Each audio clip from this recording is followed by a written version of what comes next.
कियारा का गुस्सा अचानक शांत हो गया जब उसने पूछा, क्या अभी मेरी परफॉर्मेंस सच में खराब थी? जब ये टॉपिक उठाया गया तो राहुल का चेहरा काला पड़ गया। मुझे कल रात ही पता चला कि हम भाई बहन हैं। उसके बाद मुझे पता चला कि वह एक हॉस्पिटल में रह रही थी। ये हॉस्पिटल एच सिटी के टाइकून का था। साथ ही वह वीआईपी स्वीट की ओर जा रही थी, जो कुछ दिन पहले मैंने सुनी उस खबर से मेल खाता है कि उनके तीसरे यंग मास्टर को हार्ट फेलियर की वजह से भर्ती कराया गया था। साथ ही मुझे पता चला कि जिया के फॉस्टर परिवार की एक छोटी एस्टेट डेवलपमेंट कंपनी है जो दिवालिया हो गई थी, और उन्होंने हाल ही में अपनी बेटी को एक क्वाड्रिप्लेजिक को बेच दिया था ताकि उनसे फाइनेंशियल मदद मिल सके।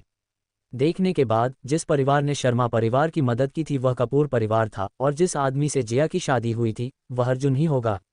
वह पैरालाइज्ड आदमी। कियारा को इतना गुस्सा आ रहा था कि उसकी आंखें बाहर निकलने वाली थीं। अगर अर्जुन क्वाड्रिप्लेजिक नहीं होता तो भी उसे उसकी बेटी से शादी करने के लिए अपनी स्किन की कुछ लेयर्स खोनी पड़ती। ये तो भूल ही जाए कि वह अब पैरालाइज्ड था। साथ ही उसका बड़ा बेटा अर्जुन को पर्सनली जानता था, क्योंकि दोनों परिवारों के बीच बिजनेस डील्स थीं।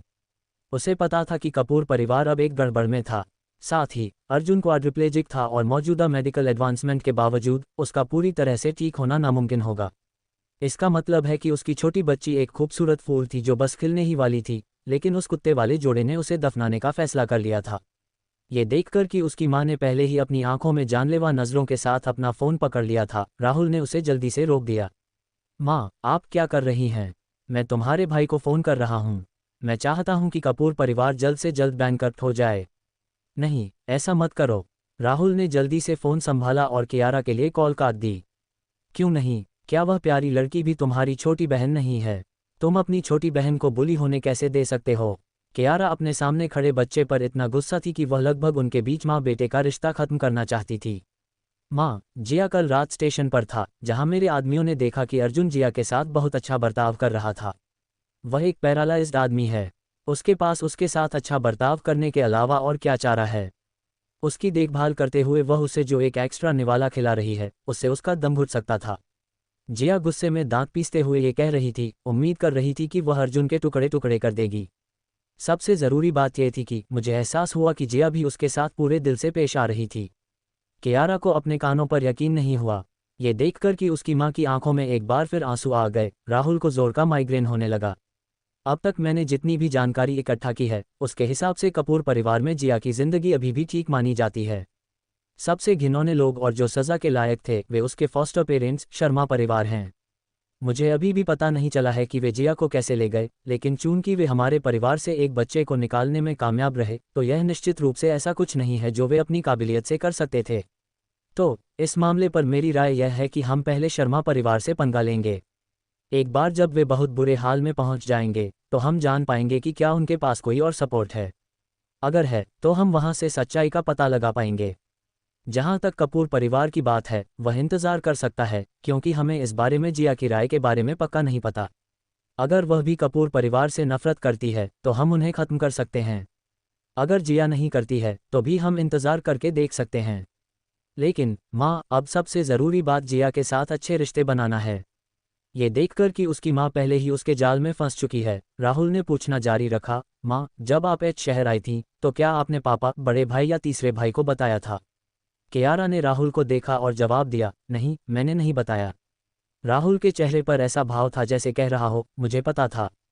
तो यह उसकी गलती नहीं थी कि वह इतना बुरा बर्ताव कर रहा था। ये बस एक आदत थी जो उसे अपनी माँ से विरासत में मिली थी।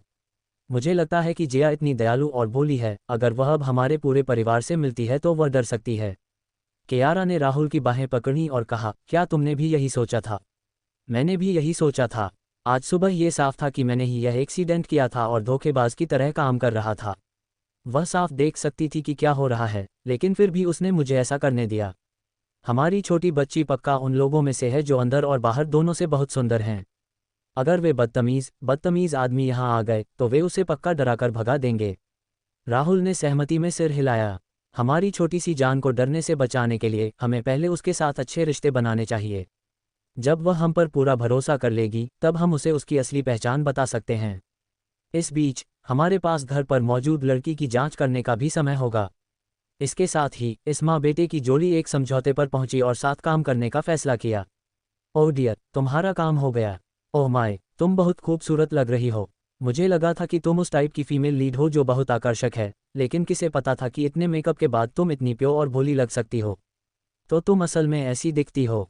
मैंने सुना है कि तुम हमेशा एक ऐसी फीमेल लीड के रोल में रही हो जो खरगोश जितनी सॉफ्ट थी। ये कैरेक्टर पक्का तुमसे ज़्यादा मैच करता है। मैंने इतनी लंबी जिंदगी जी है और मैंने कभी किसी को तुम जितना सुंदर नहीं देखा। तुम्हारी माँ ज़रूर एक बहुत अच्छी औरत रही होगी। उसने इतने सुंदर बच्चे को जन्म दिया। जब जिया अपने ड्रेसिंग रूम से बाहर आई तो कियारा तेजी से उसके पास गई। उसके पैर जो वापस जिंदा हो गए थे, राहुल के पैरों से भी तेज चल रहे थे। जिया ने उस औरत को घूरा जो उससे कम 10 सेंटीमीटर लंबी थी, उसे एक प्यारी सी मुस्कान देते हुए धीरे से याद दिलाया, तुम्हारा पैर। कियारा खुद को जोर से थप्पड़ मारना चाहती थी।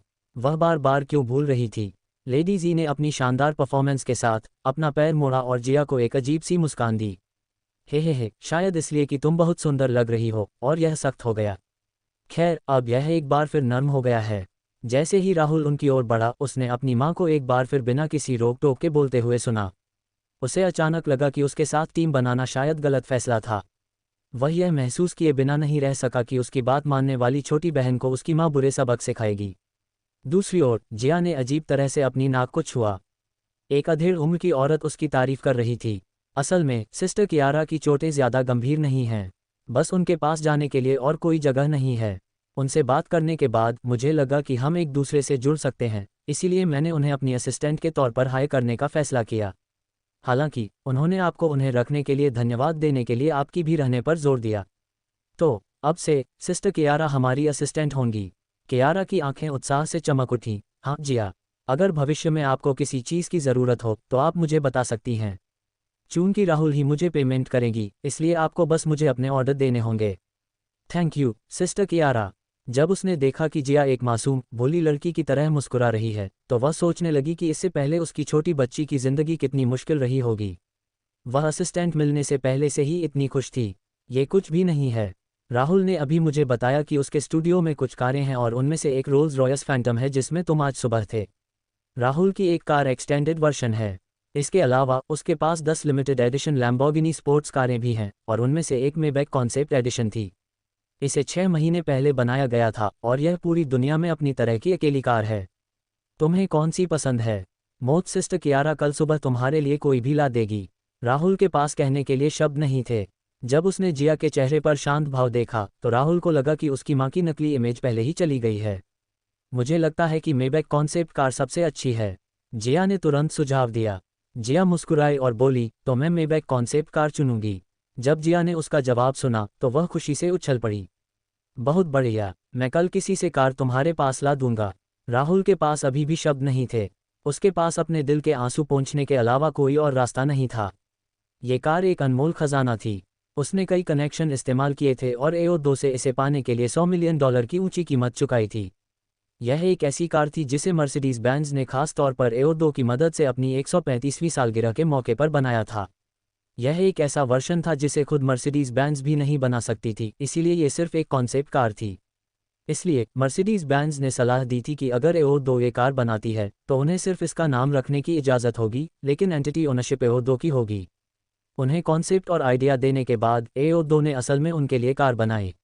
शुरू में कार उसे नहीं मिलनी थी, लेकिन वह बाकी टाइकून की तरह काम कर रहा था।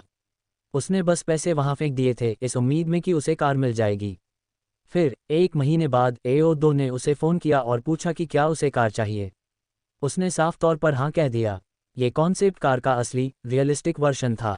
यह न सिर्फ एक लिमिटेड एडिशन था, बल्कि असली कॉन्सेप्ट कार का इकलौता वर्जन भी था। इसे बताने के लिए सिर्फ एक शब्द था, सपनों जैसा। जब उसे कार मिली तो बहुत से लोग उससे जल रहे थे। वे तो ये भी चाहते थे कि वह इसे चलाकर देखे ताकि वे कार का एक्सपीरियंस कर सकें, लेकिन वह कभी राजी नहीं हुआ। दूसरी कारों के लिए सेकंड हैंड कार की कीमत ज़रूर कम हो जाती। सिर्फ इस कार की कीमत, जिसे उसने 100 मिलियन में खरीदा था, बढ़ गई थी। अब इसकी कीमत $300 मिलियन है। उसने अपने बड़े भाई को भी इसे चलाने नहीं दिया, लेकिन ये देखकर कि जिया कार पाकर कितनी खुश थी, वह इसे उसके भाई के लिए एक वेलकम गिफ्ट मान लेता था। और उसे यकीन था कि यह छोटी राजकुमारी कॉन्सेप्ट कार के असली वर्जन का मतलब भी नहीं समझ पाएगी।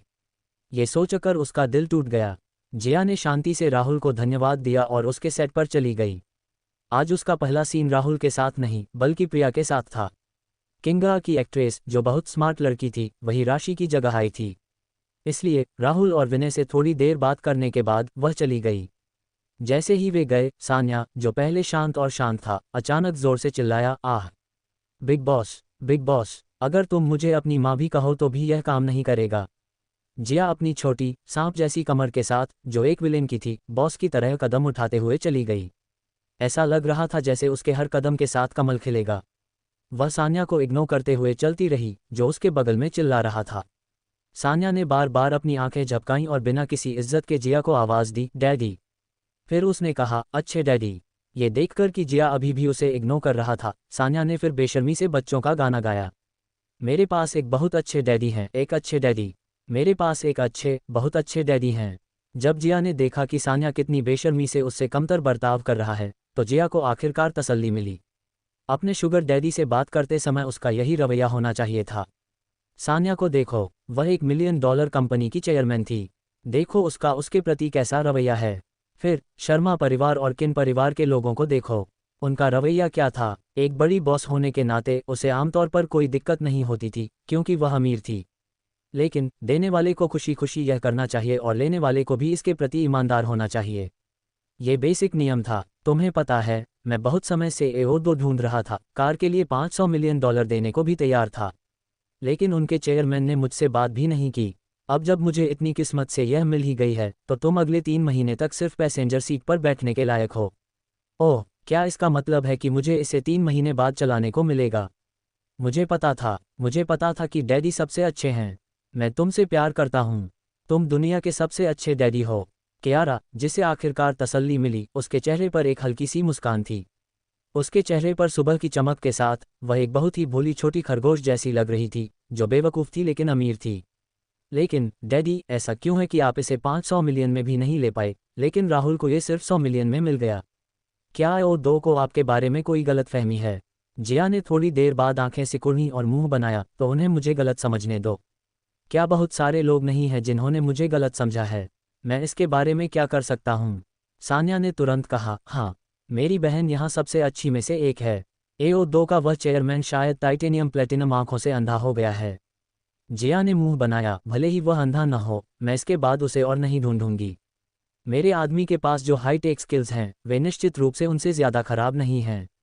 तुम्हारा आदमी? सान्या ने उसे जवाब देने में कुछ समय लिया। उसकी आंखें अब उत्साह से भरी हुई थीं। बिग बॉस, क्या आपने थर्ड यंग मास्टर को मान लिया है? क्या वह अब मेरे बड़े जीजाजी हैं? सिर्फ जीजाजी? जिया ने तुरंत उसे ठीक किया। मैं सिर्फ 20 साल की हूँ। आप मुझे अपनी बड़ी बहन कैसे कह सकती हैं? मैं आपकी बॉस हो सकती हूँ, लेकिन मैं अभी भी आपसे छोटी हूँ। सान्या कंफ्यूज था, उसे लग रहा था कि वह खुलेआम बेइज्जती कर रही है। टॉपिक पर वापस आते हैं। क्या आपने बस प्लान के साथ चलने और अर्जुन को अपना आदमी मानने का फैसला किया है? जिया ने सान्या को देखा और कहा, तुम क्या सोच रही हो? मैं शादी के लिए राजी नहीं हूँ। आदमी बदमाश होते हैं। एक आदमी के साथ रहने के बजाय मैं एक रोबोट को डेट करना पसंद करूंगी। जब उसने रोबोट के बारे में सोचा तो जिया बेकाबू होकर हंसने लगी। अर्जुन ने वादा किया था कि ठीक होने के बाद वह मुझे एक बहुत पावरफुल रोबोट देगा। पिछले मालिक ने शुरू में एक कॉन्ट्रैक्ट साइन किया था। जब तक मैं इस समय उसके साथ अच्छे रिश्ते बनाए रखूंगी, मुझे भविष्य में एक फ्री रोबोट मिल जाएगा। तो अभी के लिए मैं उसे अपने पति की तरह ही रखूंगी, क्योंकि वह कुछ नहीं कर पाएगा। उसकी पत्नी बनकर मेरा कुछ नहीं जाएगा। जब वह पूरी तरह ठीक हो जाएगा तो मैं उसे तलाक दे दूंगी। सान्या ने जिया को अजीब सी नज़रों से घूरते हुए पूछा, बिग बॉस, शायद उस एरिया में प्रॉब्लम आपको ही है। जैसे ही उसने अपनी बात पूरी की, जिया ने अपने लंबे पैर उसकी ओर घुमा दिए। सान्या ने अनजाने में हवा में 360 डिग्री कलाबाजी की। उसने बहुत तेज स्पीड से रिएक्ट किया, जिससे पता चला कि उसे अपने बॉस से पिटने की आदत हो गई थी। मुझे माफ़ करना, बिग बॉस। प्लीज़ मुझे मत मारना। सान्या को लगा कि उसे वारिसों में से एक इसलिए नहीं चुना गया क्योंकि वह बहुत अच्छी या ताकतवर थी, बल्कि इसलिए कि इतने सालों तक उसे पीटा गया। बिग बॉस को आखिरकार उस पर दया आ गई। जिया ने उसे मारना जारी नहीं रखा। इसके बजाय उसने एक और सवाल पूछा, क्या आदमी न होने में कोई दिक्कत है? क्या तुम्हारी जिंदगी में एक आदमी का होना ज़रूरी है? नहीं, नहीं, मुझे अपनी ज़िंदगी में सिर्फ तुम्हारी ज़रूरत है, बिग बॉस। अपने सबसे करीबी वारिसों में से एक होने के नाते सान्या की बातें निश्चित रूप से सच्ची थीं और उसके दिल की गहराइयों से निकली थीं। हालांकि उसने फिर भी प्यार और देखभाल से पूछा, लेकिन अगर तुम्हें कोई ऐसा मिल जाए जो तुम्हारा दिल खुश कर सके, तो क्या ये भी अच्छा नहीं होगा? बिग बॉस, क्या तुम मर्दों को सिर्फ फिजिकल टच की वजह से मना कर रही हो, या तुम बस मर्दों से दिल की गहराइयों से नफरत करती हो?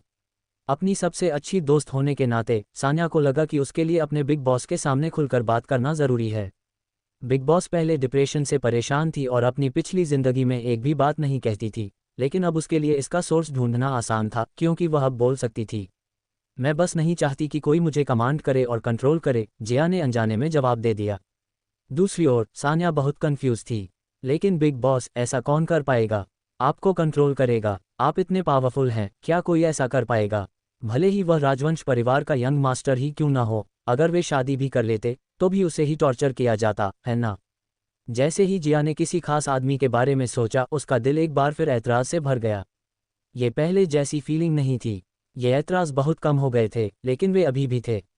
क्या अर्जुन बहुत कमांडिंग इंसान है? सान्या खुद को पूछने से रोक नहीं पाए। नहीं, वह नहीं है। यही वजह थी कि वह अर्जुन के साथ इतना आरामदायक रिश्ता रख पाए।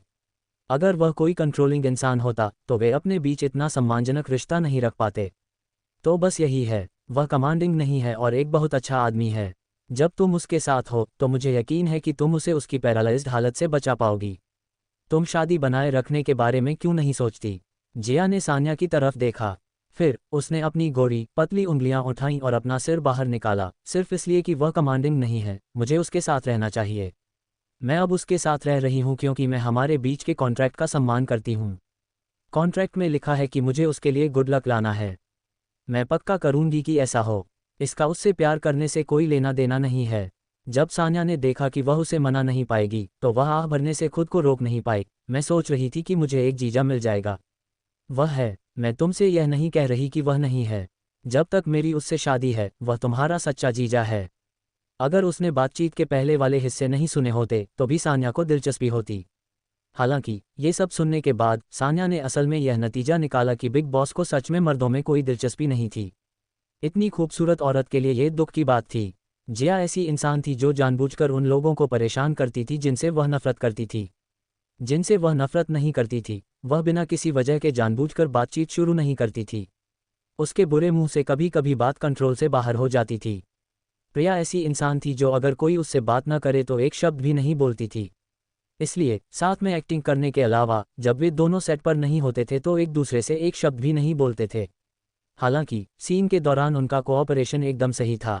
डायरेक्टर पैन ने कभी उम्मीद नहीं की थी कि जिया जैसी कोई, जो अपने कनेक्शन की वजह से आई थी, उसकी एक्टिंग स्किल्स इतनी अच्छी होंगी। उन्होंने ये भी उम्मीद नहीं की थी कि किंगा यूनिवर्सिटी की जीनियस प्रिया को एक्टिंग आती होगी। उन्हें ऐसा लगा जैसे उन्हें दो अनमोल खजाने मिल गए हों। डायरेक्टर पैन इतने मोटिवेटेड थे कि उन्होंने शो की मेन फीमेल लीड और चौथी फीमेल लीड वाले कई सीन शूट कर लिए। जब जिया एक्टिंग कर रही थी तब कियारा ने अपने कुछ आदमियों को इलाके की मशहूर मिठाई की दुकानों से बबलती और स्नैक्स लाने के लिए भेज दिया था। जहां तक उसकी बात है, वह अपनी प्यारी सी छोटी बच्ची को देखने में लगी हुई थी, जो एक ही समय में एक भोले भाले छोटे खरगोश और एक बड़े बॉस दोनों का रोल कर रही थी। उसे अपनी छोटी बच्ची से बहुत प्यार हो गया था। सुबह जिया के सीन खत्म होने का इंतजार करने के बाद, इससे पहले कि जिया की असिस्टेंट उस तक पहुंच पाती, कियारा पहले ही उसके पास पहुंच गई थी। जिया, तुम्हारी एक्टिंग स्किल्स बहुत कमाल की हैं। मुझे लगता है कि तुम इसी इंडस्ट्री में आने के लिए पैदा हुई हो। जब मैं दूसरों को देखती हूं तो मुझे लगता था कि यह सिर्फ एक एक्टिंग है, लेकिन तुम्हें देखकर यह एक कला जैसा लगता है। जिया अपनी नई माँ से ये तारीफें सुनकर बहुत खुश हुई। साथ ही उसकी नई माँ ने उसे उसकी कार, एक एम्परर जेड बैंगल जिसकी कीमत 50 मिलियन से ज़्यादा थी और एक मेबैक कॉन्सेप्ट कार जिसकी कीमत $500 मिलियन से ज़्यादा थी, के मुआवजे के तौर पर लाखों डॉलर दिए थे। इसलिए वह मुस्कुराए और सब्र से कहा, थैंक यू सिस्टर कियारा। आपकी तारीफ से अब मुझे कॉन्फिडेंस महसूस हो रहा है। मैं आपको बताती हूँ, इस इंडस्ट्री में लोगों को पहचानने की मेरी नज़र बहुत अच्छी है। अगर मैं कहूँ कि तुम हिट होने वाली हो तो ये पक्का सच होगा। ये शो पक्का हिट होगा। कियारा ने चेहरे पर एक बड़ी सी मुस्कान के साथ उसे थैंक यू कहा। इस शो के मेन बॉस जोंगबो और बिग पिक्चर थे। जोंगबो कपूर परिवार से था जबकि बिग पिक्चर रायजादा परिवार से था। कल रात राहुल पर सान्या की इन्वेस्टिगेशन की रिपोर्ट से पता चला कि राहुल का पूरा नाम असल में राहुल रायजादा था, जिससे वह भाग पिक्चर का असली बॉस बन गया। इसलिए अगर बॉस की माँ ने कहा कि यह शो हिट होगा तो यह ज़रूर सच होगा। जिया, मोट, मैंने तुम्हारे लिए स्नैक्स तैयार किए हैं। क्योंकि लंच लगभग हो गया है, क्या तुम्हें भूख लगी है? क्यों ना तुम देख लो कि तुम्हें कुछ पसंद है। जिया वहां गई और उसने स्नैक्स देखे जो एक लंबी टेबल पर ध्यान से रखे हुए थे। जिया को साफ पता था कि यह उसकी जन्म देने वाली माँ थी जो उसके साथ अच्छा व्यवहार करने की कोशिश कर रही थी, इसीलिए जिया ने भी एक सीट लेकर खाना शुरू करके उसका शुक्रिया अदा किया। एक अनुभवी खाने की शौकीन होने के नाते जिया का अपनी जन्म देने वाली माँ के बारे में पहला इंप्रेशन अच्छा था। कियारा ध्यान से जिया का ख्याल रख रही थी। वह पहले पूछती कि जिया को क्या पसंद है, फिर उसका पसंदीदा खाना उसके सामने रख देती। फिर उसके बाद उसने सान्या को खाने के लिए अपने साथ आने के लिए बुलाया। सान्या के उनके साथ जुड़ने के बाद ही उसने राहुल से पूछा कि वह क्या चाहता है। राहुल चुप रह गई। अपने बेटे और बेटी को सेटल करने के बाद कियारा ने उन डायरेक्टर्स, मेकअप आर्टिस्ट्स और असिस्टेंट्स का ख्याल रखा जो जिया के साथ अच्छे थे। उसने प्रिया को भी उनके साथ शामिल होने के लिए इनवाइट किया।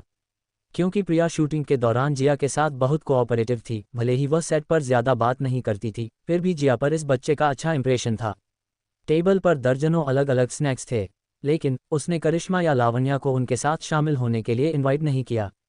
करिश्मा को इतना गुस्सा आया कि वह लगभग पागल हो गई। उसने साफ देखा कि ये स्नैक्स खरीदने वाले बिग पिक्चर एंटरटेनमेंट के वर्कर थे। ये औरत जिया के लिए काम करवाने के लिए राहुल के रिसोर्स का इस्तेमाल कर रही थी। ये बहुत ज़्यादा है। जिया, बाहर कोई तुम्हें ढूंढ रहा है, एक असिस्टेंट ने जिया को बताया। क्या उन्होंने बताया कि वे कौन थे? जिया ने पूछा। नहीं, उसने हमसे बस इतना कहा कि तुम उनके परिवार के मसीहा हो।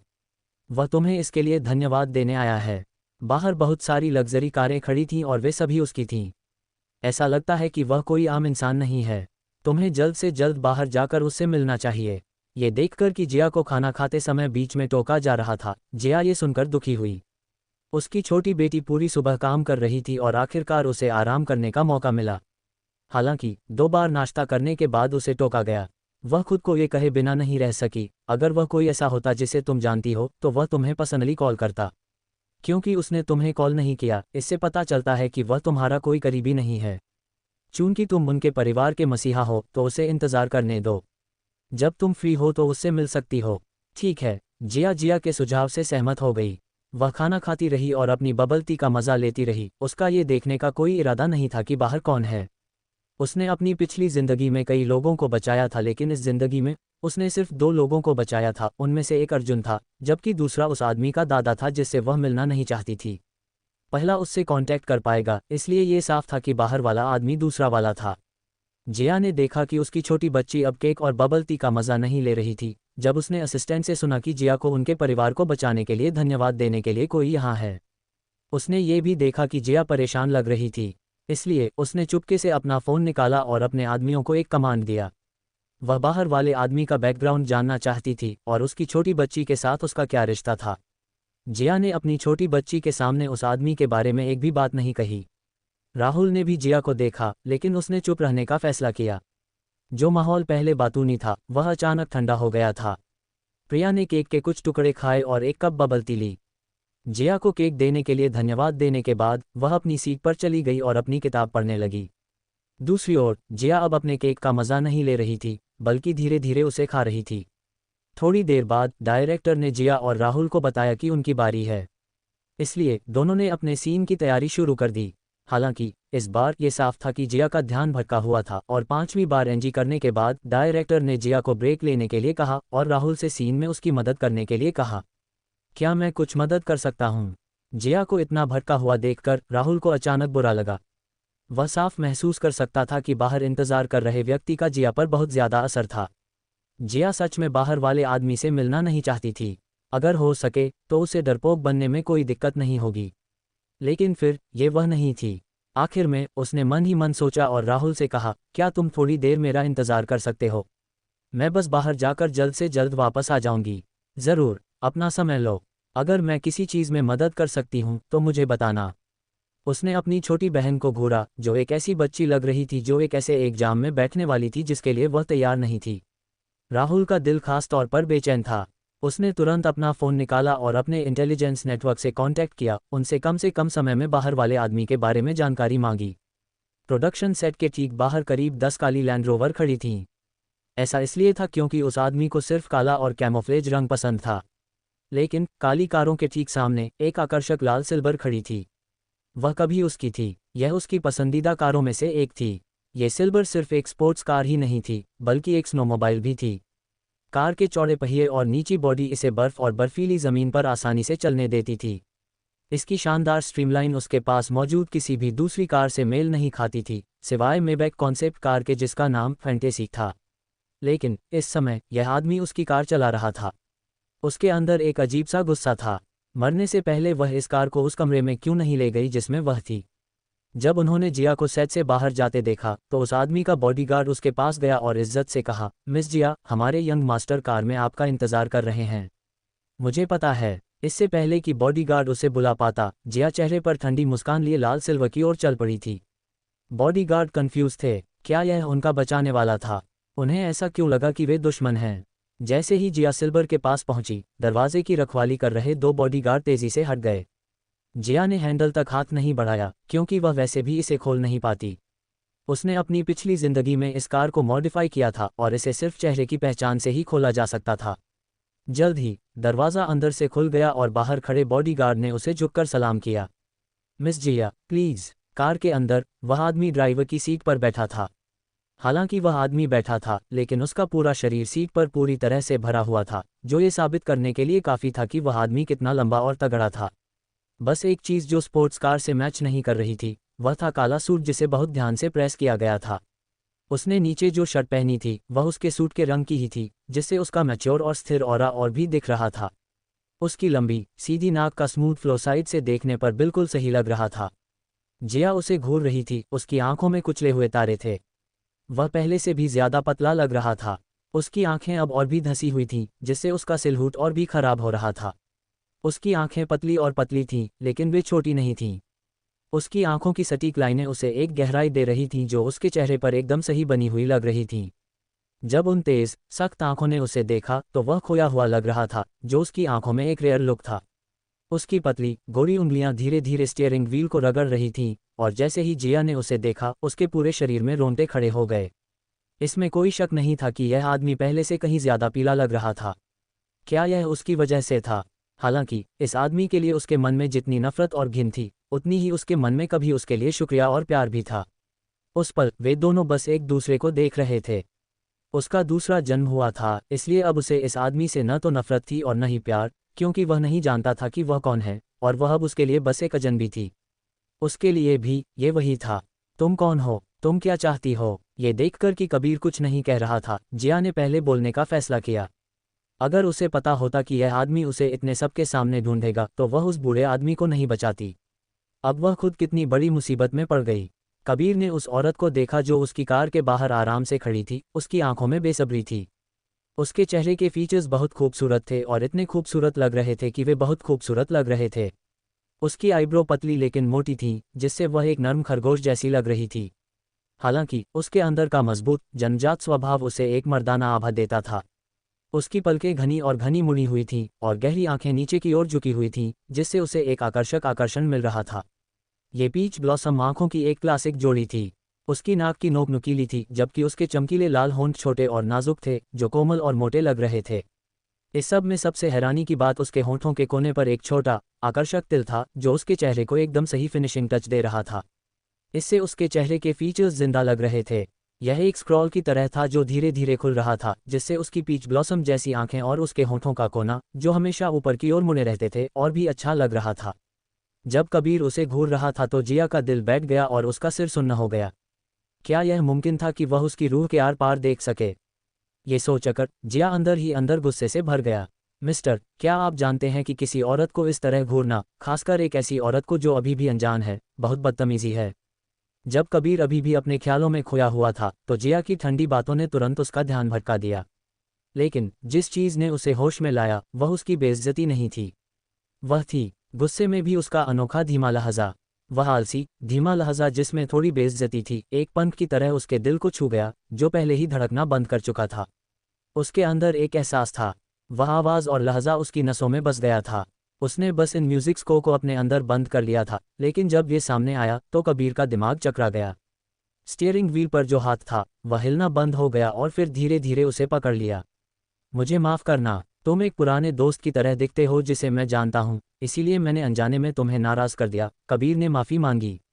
जब वह जिया को घूर रहा था तो उसकी आंखों में माफ़ी मांगने वाला भाव था, और उसकी आंखों में इस सच्ची नज़र के साथ किसी के लिए भी उसके कामों के बारे में शिकायत करना नामुमकिन था। मेरा नाम कबीर है, कुछ समय पहले आपने एक बूढ़े आदमी को बचाया था जो एक चीनी मेडिकल सेंटर में न्यूमोथोरैक्स से परेशान था। वह बूढ़ा आदमी मेरे दादाजी हैं। मेरी पत्नी की विदेश में एक एक्सीडेंट में मौत हो गई थी और मुझे अंतिम संस्कार में शामिल नहीं होना पड़ा, इसलिए मैं आपसे पहले नहीं मिल सका। मेरे दादाजी की जान बचाने के लिए धन्यवाद। क्या मिस जियाबाद में मेरे साथ खाने पर आ सकती हैं, ताकि मैं आपको ठीक से धन्यवाद दे सकूं। शुरू में जिया ने खुद को न्यूट्रल रहने के लिए मना लिया था, लेकिन वह उसे अपनी पत्नी क्यों कह रहा है। वह उससे शादी करने के लिए कब राजी हुई। इस शैतान का सामना करते हुए जो उसकी मौत के बाद भी उसे जाने नहीं दे रहा था, जिया उससे तंग आ चुकी थी। आपका स्वागत है मिस्टर कबीर। किसी की जान बचाना 7 लेवल की प्लाटून बनाने जैसा है। ये देखकर कि वे बेवकूफ़ डॉक्टर कैसे गलती कर रहे थे और किसी की जान को नुकसान पहुंचा रहे थे, मैं भी वही करता, भले ही वह सिर्फ एक बिल्ली होती। इसलिए मुझे पर्सनली धन्यवाद देने की कोई ज़रूरत नहीं है। साथ ही आपका बटलर जो उस दिन मौजूद था, उसने मुझे इसके लिए पहले ही धन्यवाद दे दिया है। उस दिन मेरे कार्ड में कुछ दिक्कतें थीं और आपके बटलर ने मेरा बिल भरने की पेशकश की, जिसकी कीमत $20,000 तक थी। इसलिए मिस्टर कबीर को इसके लिए मुझे पर्सनली धन्यवाद देने की ज़रूरत नहीं है।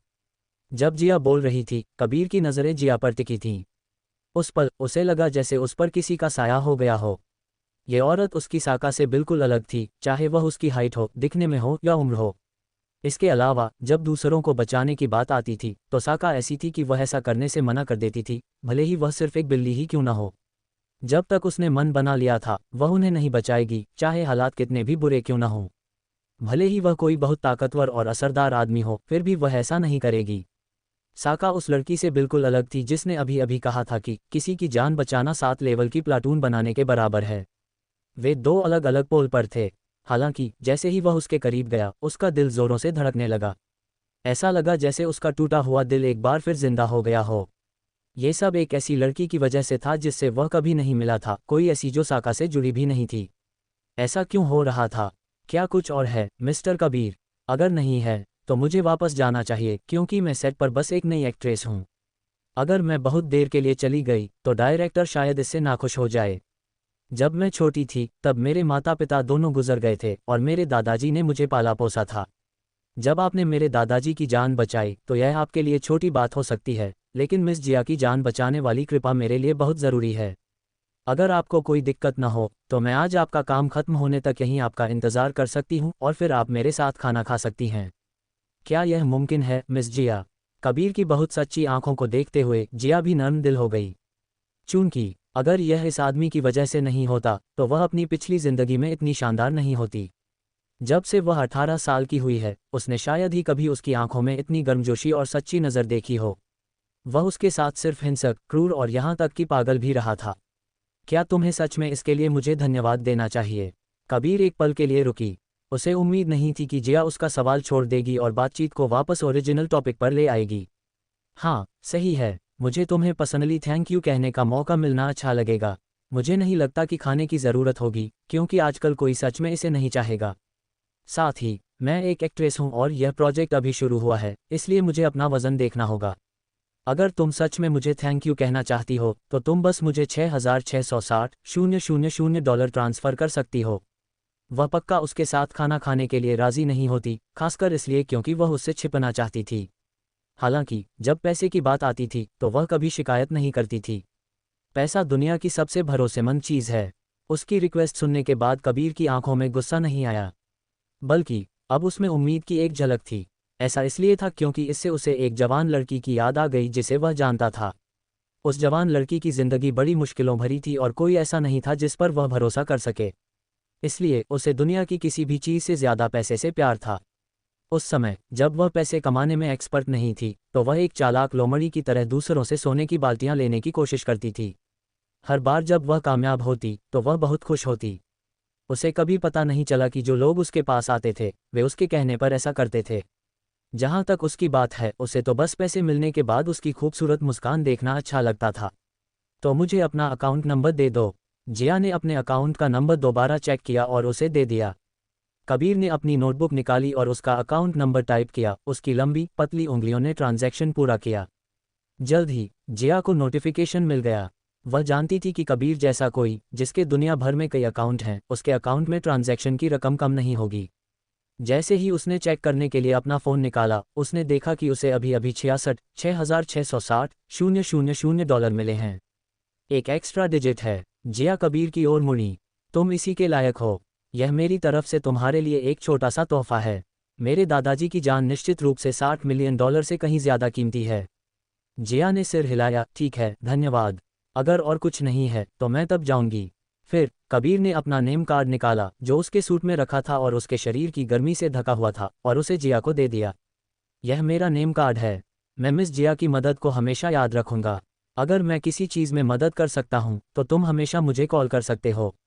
चूंकि उसने उसके साथ खाने पर जाने का ऑफर मना कर दिया था, इसलिए वह अब भी जानना चाहता था कि उसे यह अजीब सा एहसास क्यों हो रहा है। उसके जैसी लड़की के लिए जिसे पैसे से प्यार था, कबीर को लगा कि उसने जो 60 मिलियन उसे दिए थे उससे उसे फ़ायदा होगा, इसीलिए भविष्य में उससे मिलना इतना मुश्किल नहीं होगा। चाहे कुछ भी हो, वह उसके अंदर इस अजीब एहसास को समझना चाहता था। जिया ने कबीर का नेम कार्ड दोनों हाथों से लिया, धीरे से सिर हिलाया और फिर कार से बाहर चली गई। मिस जिया, क्या मुझे आपका नंबर मिल सकता है? जिया, जो जाने वाली थी, अचानक रुक गई। वह खुद को पलटकर उसे रोस्ट करने से रोक नहीं पाए। मैंने तो बस तुम्हारे दादाजी की जान बचाई थी और फिर भी तुम मुझे यहाँ सेट पर ढूंढने में कामयाब हो गए। मुझे नहीं लगता कि मिस्टर कबीर के पास अब तक मेरा नंबर नहीं होगा। मुझे लगता है कि आपके लिए बेहतर होगा कि आप मुझे आगे से फ़ोन न करें क्योंकि मैं पहले से ही शादीशुदा हूँ। मिस्टर कबीर जैसे रौबदार इंसान के लिए मुझे यकीन है कि आप एक कामयाब इंसान हैं। मुझे चिंता है कि मेरे पति को आपकी मौजूदगी से जलन होगी। कबीर को समझ नहीं आ रहा था कि उसे क्या जवाब दे। तो फिर मैं चलती हूँ, ये कहकर जिया बिना किसी झिझक के मुड़ी और चली गई। कबीर की नज़रें उस पतली और सुंदर काया पर टिकी थीं। न सिर्फ वे एक ही तरह से चलते हैं, बल्कि कुछ देर पहले बोलते समय जिस तरह से उसने अपने अंगूठे को छुआ था वह भी बिल्कुल वैसा ही था। शायद उसने खुद इस पर ध्यान नहीं दिया, लेकिन हर बार जब वह घबराती या गुस्सा होती तो उसे अपने बाएं अंगूठे की अंगूठी को अपने दाहिने हाथ के अंगूठे और तर्जनी उंगली से घुमाना बहुत पसंद था। जब वह अभी उससे बात कर रही थी तो वह ठंडी और बेपरवाह लग रही थी, लेकिन ये साफ था कि वह उसका विरोध करने की कोशिश कर रही थी। एक ऐसे इंसान के तौर पर जिसने कई लोगों को देखा था, वह इसे साफ महसूस कर सकता था। जब कोई किसी और की भावनाओं को रोकने की कोशिश करता है तो उसके मन में अनजाने में चिंता या गुस्सा जैसी भावनाएं आ जाती हैं। यही वह समय था जब उसने अपने अंगूठे से कुछ किया। उसने अपना बायां अंगूठा पकड़ा लेकिन देखा कि उस पर कुछ नहीं है, इसलिए वह रुक गई। हालांकि यह थोड़ी देर के लिए ही था, कबीर को लगा कि उसका दिल सीने से बाहर निकलने वाला है। उसने जिया की जाती हुई शक्ल को घूरा। अचानक उस पल दो बिल्कुल अलग शक्लें चमत्कारिक ढंग से एक दूसरे के ऊपर आ गईं। सूरज तेज चमक रहा था, कार की खिड़की से गुजरकर स्टीयरिंग व्हील पर रखी रिंग फिंगर पर पड़ रहा था, जिससे एक रहस्यमय काला घेरा बन रहा था। ऐसा उसकी उंगली पर लगे एक बहुत ही दुर्लभ मटेरियल की वजह से था। यह एक अंगूठी थी जो रेडिएशन से ट्रीट करके एक उल्कापिंड से बनाई गई थी। ये पहले उसके अंगूठे पर हुआ करती थी, लेकिन अब उसने इसे अपनी शादी की अंगूठी में बदल लिया था। अचानक एक तेज रोशनी दिखाई दी और पास के कूड़ेदान में जाकर गिरी। कबीर ने आंखें सिकोड़ लीं। वह रंग, अगर वह सही था तो वह वही नेम कार्ड था जो उसने अभी अभी उसे दिया था। उस कूड़ेदान के पास जाओ और मेरा नेम कार्ड ले आओ। उसके आसपास के बॉडीगार्ड थोड़ी देर के लिए हैरान रह गए, फिर कूड़ेदानों में से खोजने लगे। शुरू में उन्हें लगा कि उन्होंने उसे गलत सुना है। दुनिया में कौन अपने यंग मास्टर जैसे किसी को मना करेगा। हजारों लोग हैं जो अपने यंग मास्टर का कॉन्टैक्ट नंबर चाहते थे लेकिन उन्हें मिल नहीं पाया था। साथ ही जो नंबर उसने अभी अभी उसे दिया था वह उसका प्राइवेट नंबर था। अगर वह कोई बिना दिमाग वाला भी होता तो भी वह नेम कार्ड कूड़ेदान में नहीं फेंकता, है ना? हालांकि एक बॉडीगार्ड को कूड़ेदान के अंदर सोने का प्रिंट वाला नेम कार्ड मिला। जिस बॉडीगार्ड को वह मिला वह हैरान रह गया। जब उसने दोनों हाथों से वह कार्ड लिया जो अब हनीड्यू जूस से सना हुआ था और अपने बॉस को दिया तो वह डांट खाने के लिए तैयार था, लेकिन उसने देखा कि यंग मास्टर मुस्कुरा रहा था। उसे यंग मास्टर को मुस्कुराते हुए देखने को मिला। जब से उनके यंग मास्टर विदेश से लौटे हैं उन्होंने उन्हें कभी मुस्कुराते हुए नहीं देखा था। ज्यादा सही कहूं तो उसने यंग मास्टर को कभी मुस्कुराते हुए नहीं देखा था, लेकिन हाल ही में यंग मास्टर का ऑरा इतना ठंडा हो गया था कि उनमें से ज्यादातर इसे बर्दाश्त नहीं कर पा रहे थे। क्या यहाँ कोई था जो उसे बता सके कि यंग मास्टर अचानक क्यों मुस्कुराए थे? क्या इसलिए कि उस औरत ने उनका नेम कार्ड फेंक दिया था? लेकिन क्या उसे दूसरी पार्टी को मारने की साजिश नहीं रचनी चाहिए? Wet tissue. उसका इंस्ट्रक्शन सुनकर उसके बगल में खड़ा बॉडीगार्ड जल्दी से वेट टिश्यू निकालता है और गंदा नेम कार्ड साफ करने में उसकी मदद करने वाला था। लेकिन कबीर ने कार्ड अपने हाथ में ले लिया। उसने वेट टिश्यू लिया और खुद नेम कार्ड साफ किया। फिर कबीर ने अपने असिस्टेंट को बुलाया। जिया पर एक नज़र डालो। ज़रूर, यंग मास्टर जिया के बारे में जानना चाहेंगे। सब कुछ? जी सर, खास तौर पर देखो कि क्या वह पिछले कुछ हफ्तों से अलग तरह से बर्ताव कर रही है, पिछले कुछ सालों की तुलना में। देखो कि क्या कोई बड़ा फर्क या अजीब बर्ताव है। जी सर, उसके आसपास के लोगों से शुरू करो। अर्जुन को मत छुओ और खुद उसका पीछा मत करो। शर्मा परिवार या दूसरे कपूर परिवार के लोगों से शुरू करना सबसे अच्छा है। जी सर, ये देखकर कि उनके यंग मास्टर ने अंधेरे में उनकी तस्वीरें ले रहे पेपराजी को कोई निर्देश नहीं दिया था, असिस्टेंट खुद को पूछ लिए बिना, यंग मास्टर, उस कोने में जो मक्खी है। कबीर ने ज्यादा सोचा नहीं और जवाब दिया, उसे इग्नोर करो। उसे जो करना है करने दो। जी सर। उनके आदेश मिलने के बाद असिस्टेंट और बॉडीगार्ड पीछे हट गए। फिर कबीर अपना लाल सिल्वर लेकर निकल गया। घर जाते समय उसे महसूस हो रहा था कि उसका दिल तेजी से धड़क रहा है। हालांकि वह जानता था कि यह नामुमकिन है, फिर भी उसे लगा। वह सायरा को बहुत अच्छी तरह जानता था, उससे भी बेहतर जितना वह खुद को जानती थी। उसकी पर्सनैलिटी से लेकर हाव भाव में छोटे से बदलाव तक, जब तक वह उससे जुड़ा था, वह जानता था। आखिरकार वह वही लड़की थी जिसे उसने पाला था। उसने ही देखा था कि कैसे उसने अपने माता पिता दोनों को खो दिया और उन लोगों ने उसे बुली किया। वह ये देखने के लिए वहां था कि वह धीरे धीरे कैसे बदला लेती है, उन पर कंट्रोल पाती है, अपना राज बढ़ाती है और उन लोगों में से एक बन जाती है जिनसे सब डरते थे। उसने अपनी जिंदगी में जो भी कदम उठाया, वह हर समय उसके साथ था। वह नास्तिक था और भगवान में विश्वास नहीं करता था, लेकिन उसे साइंस पर भरोसा था और आज भी कुछ ऐसे चमत्कार होते हैं जिन्हें साइंस समझा नहीं सकता। उसने एक बार खबर पढ़ी कि विदेश में एक लड़का था जिसने अपने डॉक्टर को बताया कि जब वह बुखार की वजह से बेहोश हो गया था तो उसने अपने पिछले 7 जन्म देखे थे। उसने जो पिछले 7 जन्म देखे थे वे पुराने ज़माने से लेकर आज के ज़माने तक के थे। शुरू में किसी भी एक्सपर्ट या डॉक्टर ने उस पर विश्वास नहीं किया, लेकिन फिर लड़के ने उन्हें बताया कि कैसे उसे उसके पिछले जन्म में मारकर दफनाया गया था। एक्सपर्ट्स और पुलिस उस जगह पर गए जिसके बारे में लड़के ने बताया था। उन्होंने ज़मीन में 3 फीट गहरी खुदाई की और एक आदमी की लाश मिली। इस तरह वे 20 साल पुराने एक अनसुलझे केस को सुलझाने में कामयाब रहे। कातिल पकड़ा गया और जल्द ही उसने अपने जुर्म कबूल कर लिए। इस धरती पर ऐसी कई घटनाएं हुई जिनका साइंस कोई जवाब नहीं दे पाया। इसलिए जब उसने सायरा के शरीर को पकड़ा, जो कई दिनों तक समुद्र में रहने के बाद शुद्ध हो गया था, तो उसे उम्मीद थी कि कोई चमत्कार होगा, ठीक उस छोटे लड़के की घटना की तरह। उस समय उसने अपने आदमियों को आदेश दिया, उन सभी नए जन्मे बच्चों को ढूंढो जो सायरा की मौत के बाद पैदा हुए थे। वह इस बात को मान नहीं पा रहा था कि सायरा मर चुका है। अगर उसे मानना ही था तो वह यह मानना चाहता था कि उसकी प्यारी सायरा धरती पर एक और छोटी लड़की के रूप में जीती रही। इस तरह वह उस बच्चे को एक बार फिर पाल पोस पाएगा। उसने ये भी सोचा कि इस बार वह सायरा की जिंदगी में पर्सनली शामिल होगा। एक बार जब वह अपने आसपास के बारे में जान जाएगी तो उसकी दुनिया और उसका दिल सिर्फ उसी से भर जाएगा। लेकिन किसने सोचा होगा कि कबीर का एडम्स एप्पल अचानक हिल गया जब उसने अपनी प्यारी आवाज़ में हल्की सी हंसी निकाली। फिर हंसी और तेज होती गई। हंसते हंसते वह और खुश होता गया। हालांकि उसने अभी तक इस बारे में सोचा नहीं था, लेकिन कबीर की बिगड़ी हुई सोच को इस बात का पक्का यकीन था। अब उसके पास अपनी भावनाओं को जाहिर करने के लिए कोई जगह नहीं बची थी। भले ही यह एक छोटी सी संभावना थी, फिर भी उसे 100% यकीन था। जिया चुप हो गया। बाहर जो पेपराजी हैं उनका क्या? वे राजीव के आदमी हैं। उन्हें इग्नोर करो, वह इससे छुटकारा पा लेगा। सान्या जानता था कि जिया जिस वक्त की बात कर रहा था वह जैद था और उसने भी इसे इग्नोर कर दिया। किसी को नहीं पता था कि जैद, जिसे फोटो खिंचवाना पसंद नहीं था, वह खुशी खुशी जिया के साथ उसी फोटो में होगा। उसने न केवल पेपराजी को इग्नोर किया, बल्कि जाने से पहले खिड़कियां भी नीचे कर दी ताकि वे उसके चेहरे की साफ तस्वीर ले सकें। लेकिन मेंटिस ने शायद सिकाडा को पकड़ लिया था, लेकिन उसे अपने पीछे छिपे ओरियोल का पता नहीं था। इन सभी घटनाओं को अर्जुन के आदमियों ने नोट कर लिया, जो सेट के ठीक बाहर थे। बिग बॉस, राजीव के पेपराजी फिर से परेशानी खड़ी करने की कोशिश कर रहे हैं। उसे इग्नोर करो। जब वह कोई मुसीबत खड़ी करने की कोशिश करे तो बस सारी चीज़ें उसके हाथ में दे दो। लेकिन अभी कुछ देर पहले इंपीरियल सिटी के डू परिवार के कबीर यंग मिस्ट्रेस से बात कर रहे थे। उन्होंने उनकी तस्वीरें ली और डू यंग मास्टर ने भी उन्हें नोटिस किया होगा, लेकिन उन्होंने पेपराजी को नहीं रोका। इसके बजाय उन्होंने अपनी कार की खिड़कियां नीचे कर दीं। अर्जुन, जो पहले स्टॉक मार्केट को एनालाइज कर रहे थे, ने अचानक अपने सामने लगी स्क्रीन बदल दी। थोड़ी देर बाद उनके ठीक सामने कुछ तस्वीरें आ गईं। अर्जुन चुपचाप अपने बिस्तर पर लेटे हुए अपनी स्क्रीन पर लगी तस्वीरों को देख रहे थे। उनकी आंखों में कोई इमोशन नहीं था। वह ठंडे और बेपरवाह लग रहे थे, लेकिन किसी तरह उन्हें एक चुभने वाली ठंडक ने घेर लिया था। वह उस नफरत और दुश्मनी को महसूस कर सकते थे जो धीरे धीरे उनके दिल में बन रही थी। पैरालाइज्ड होने के बाद ये पहली बार था जब उनके दिल में इतनी मजबूत भावनाएं थीं। एक समय ऐसा भी था जब जवानी में मरने के उनके ख्याल उनसे निकल चुके थे।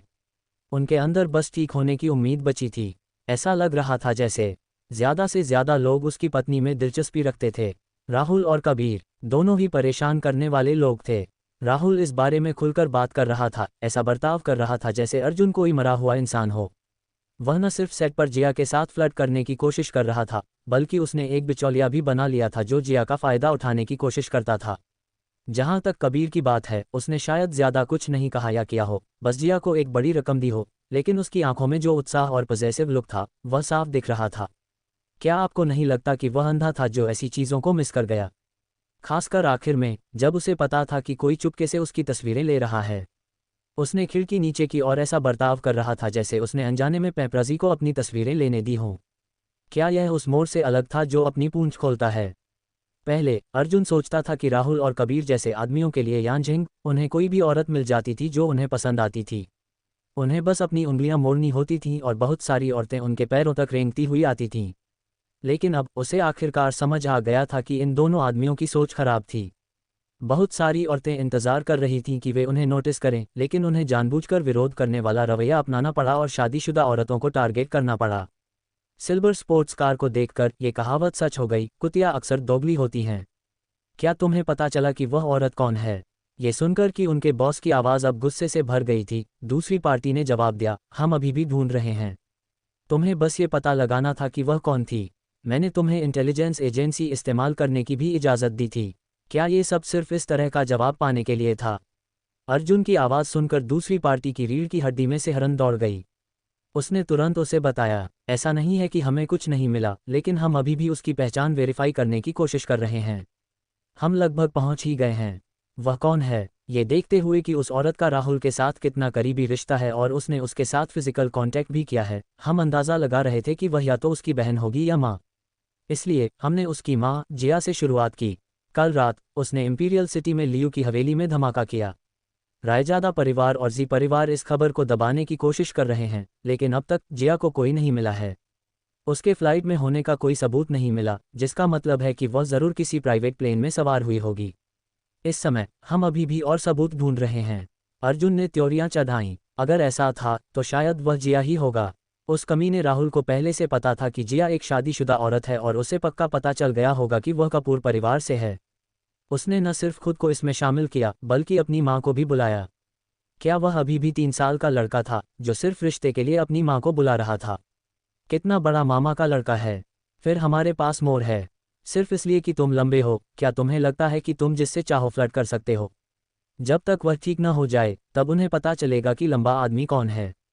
पता करो कि राहुल और कबीर आजकल कौन से बिजनेस में हैं। वे जिन बिडिंग में हैं उनमें हिस्सा लो। जी सर। फ़ोन कॉल के दूसरी तरफ जो सबॉर्डिनेट था वह जियान या यून जियाओ नहीं था, लेकिन वे अपने बॉस को किसी और से बेहतर जानते थे।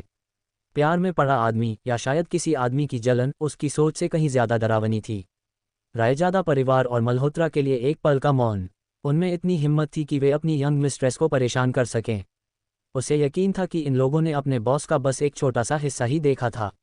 अब से ये बहुत मुमकिन था कि उन्हें आज अपने किए पर पछतावा होगा। अपने सबॉर्डिनेट से फ़ोन काटने के बाद अर्जुन अपने बिस्तर पर लेटे लेटे और भी असहज महसूस करने लगा। जितना ज़्यादा वह इस बारे में सोचता उतना ही कंफ्यूज होता जाता। अर्जुन कब से इतना टूट गया कि इन दो आदमियों में उसकी पत्नी के साथ फ्लर्ट करने की हिम्मत थी। वह बस पैरालाइज्ड था, मरा नहीं था। या शायद उनके लिए पैरालाइज्ड आदमी मरे हुए आदमी के बराबर था। भले ही वह पूरी तरह से पैरालाइज्ड हो गया हो, जब तक उसका दिमाग काम कर रहा है वह तब भी उन्हें हरा सकता है। अंदर आओ। जियान और राकेश, जो वीआईपी वार्ड के ठीक बाहर खड़े थे, अपने यंग मास्टर का कमांड सुनते ही तुरंत अंदर चले गए। यंग मास्टर, क्या आपको कुछ चाहिए? जब से यंग मास्टर पैरालाइज्ड हुए थे वह सोचता था कि वह खुशकिस्मत है कि वह उनके साथ है, क्योंकि उसके पास उनकी देखभाल करने के कई मौके थे। लेकिन उसके एक्सीडेंट के बाद पहले कुछ दिनों के अलावा उन्हें कभी उसकी देखभाल करने का मौका नहीं मिला। अब जब उन्हें अचानक उनके यंग मास्टर ने बुलाया तो वे बहुत खुश हुए। फिर यंग मिस्ट्रेस को फ़ोन करो और उन्हें बताओ कि मेरे दिल में कुछ गड़बड़ है। जियान और राकेश ये खबर सुनकर चौंक गए, उनके चेहरों का रंग उड़ गया। यंग मास्टर, क्या आपका दिल पहले की तरह बेचैन महसूस कर रहा है? मैं डॉक्टर को बुलाता हूँ। मैं मास्टर कपूर को फ़ोन करता हूँ। अर्जुन चुप रह गया। ये दो डमी उसके पास क्यों थे? ये देखकर कि वे दोनों कैसे पागलों की तरह थे, एक मास्टर कपूर को बुला रहा था और दूसरा डॉक्टर के लिए घंटी बजाने वाला था, अर्जुन ने सख्त आवाज में कहा, मत करो। बस यंग मिस्ट्रेस को बुलाओ। लेकिन यंग मिस्ट्रेस को पता नहीं चलेगा। जियान ने अनजाने में अपना मुंह खोला ही था कि अचानक राकेश ने उसे धक्का दिया, जिसे आखिरकार समझ आ गया कि क्या हो रहा है। जियान ने राकेश की तरफ रुख किया और फिर अपने यंग मास्टर की तरफ, जो ठीक दिख रहे थे। जियान ने कन्फ्यूशन में अपना सिर खुजलाया। थोड़ी देर कन्फ्यूशन के बाद उसे भी आखिरकार समझ आ गया कि क्या हो रहा है। जैसे ही उसे जान लिचाउन की घूरती नज़रों से चिढ़ हुई, जियान ने जल्दी से कहा, मैं अभी यंग मिस्ट्रेस को फ़ोन करता हूँ। जहाँ तक प्रोडक्शन क्रू की बात है, वैनवेई को बता दो कि मैं पिछले 2 दिनों से ठीक महसूस नहीं कर रहा हूँ और मुझे जिया की ज़रूरत पड़ेगी जो मेरा ध्यान रखेगा। जहाँ तक सेट पर देरी की बात है, मैं उसे उसके नुकसान का 3 गुना हर्जाना दूंगा। जी सर। इस बार जियान का रिएक्शन कमरे में किसी और से ज़्यादा तेज़ था, लेकिन साथ ही वह चौंक गया था। क्या वे पहले से ही इतने करीब थे कि उन्हें एक साथ रहना पड़ा? सेट पर शूटिंग करते समय वे आमतौर पर स्क्रिप्ट पर दिए गए टाइमलाइन के हिसाब से नहीं चलते थे। इसके बजाय वे तैयार किए गए सेट के हिसाब से शूट करते थे। फिर वे सेट पर सीन को जितनी जल्दी हो सके शूट करने की कोशिश करते थे। यही वजह थी कि इन 2 दिनों में जिया के सबसे ज़्यादा सीन थे। उनमें से ज़्यादातर उसके और प्रिया के सीन थे। जब जिया एक शूटिंग के बीच में थी तो डायरेक्टर पान वेई को अचानक कपूर परिवार से एक कॉल आया। पान वेई को जिया की पहचान अच्छी तरह पता थी और उस आदमी के पर्सनल असिस्टेंट के कॉल के साथ उसके पास रुकने के अलावा कोई और रास्ता नहीं था, भले ही वह इससे थोड़ा नाखुश था।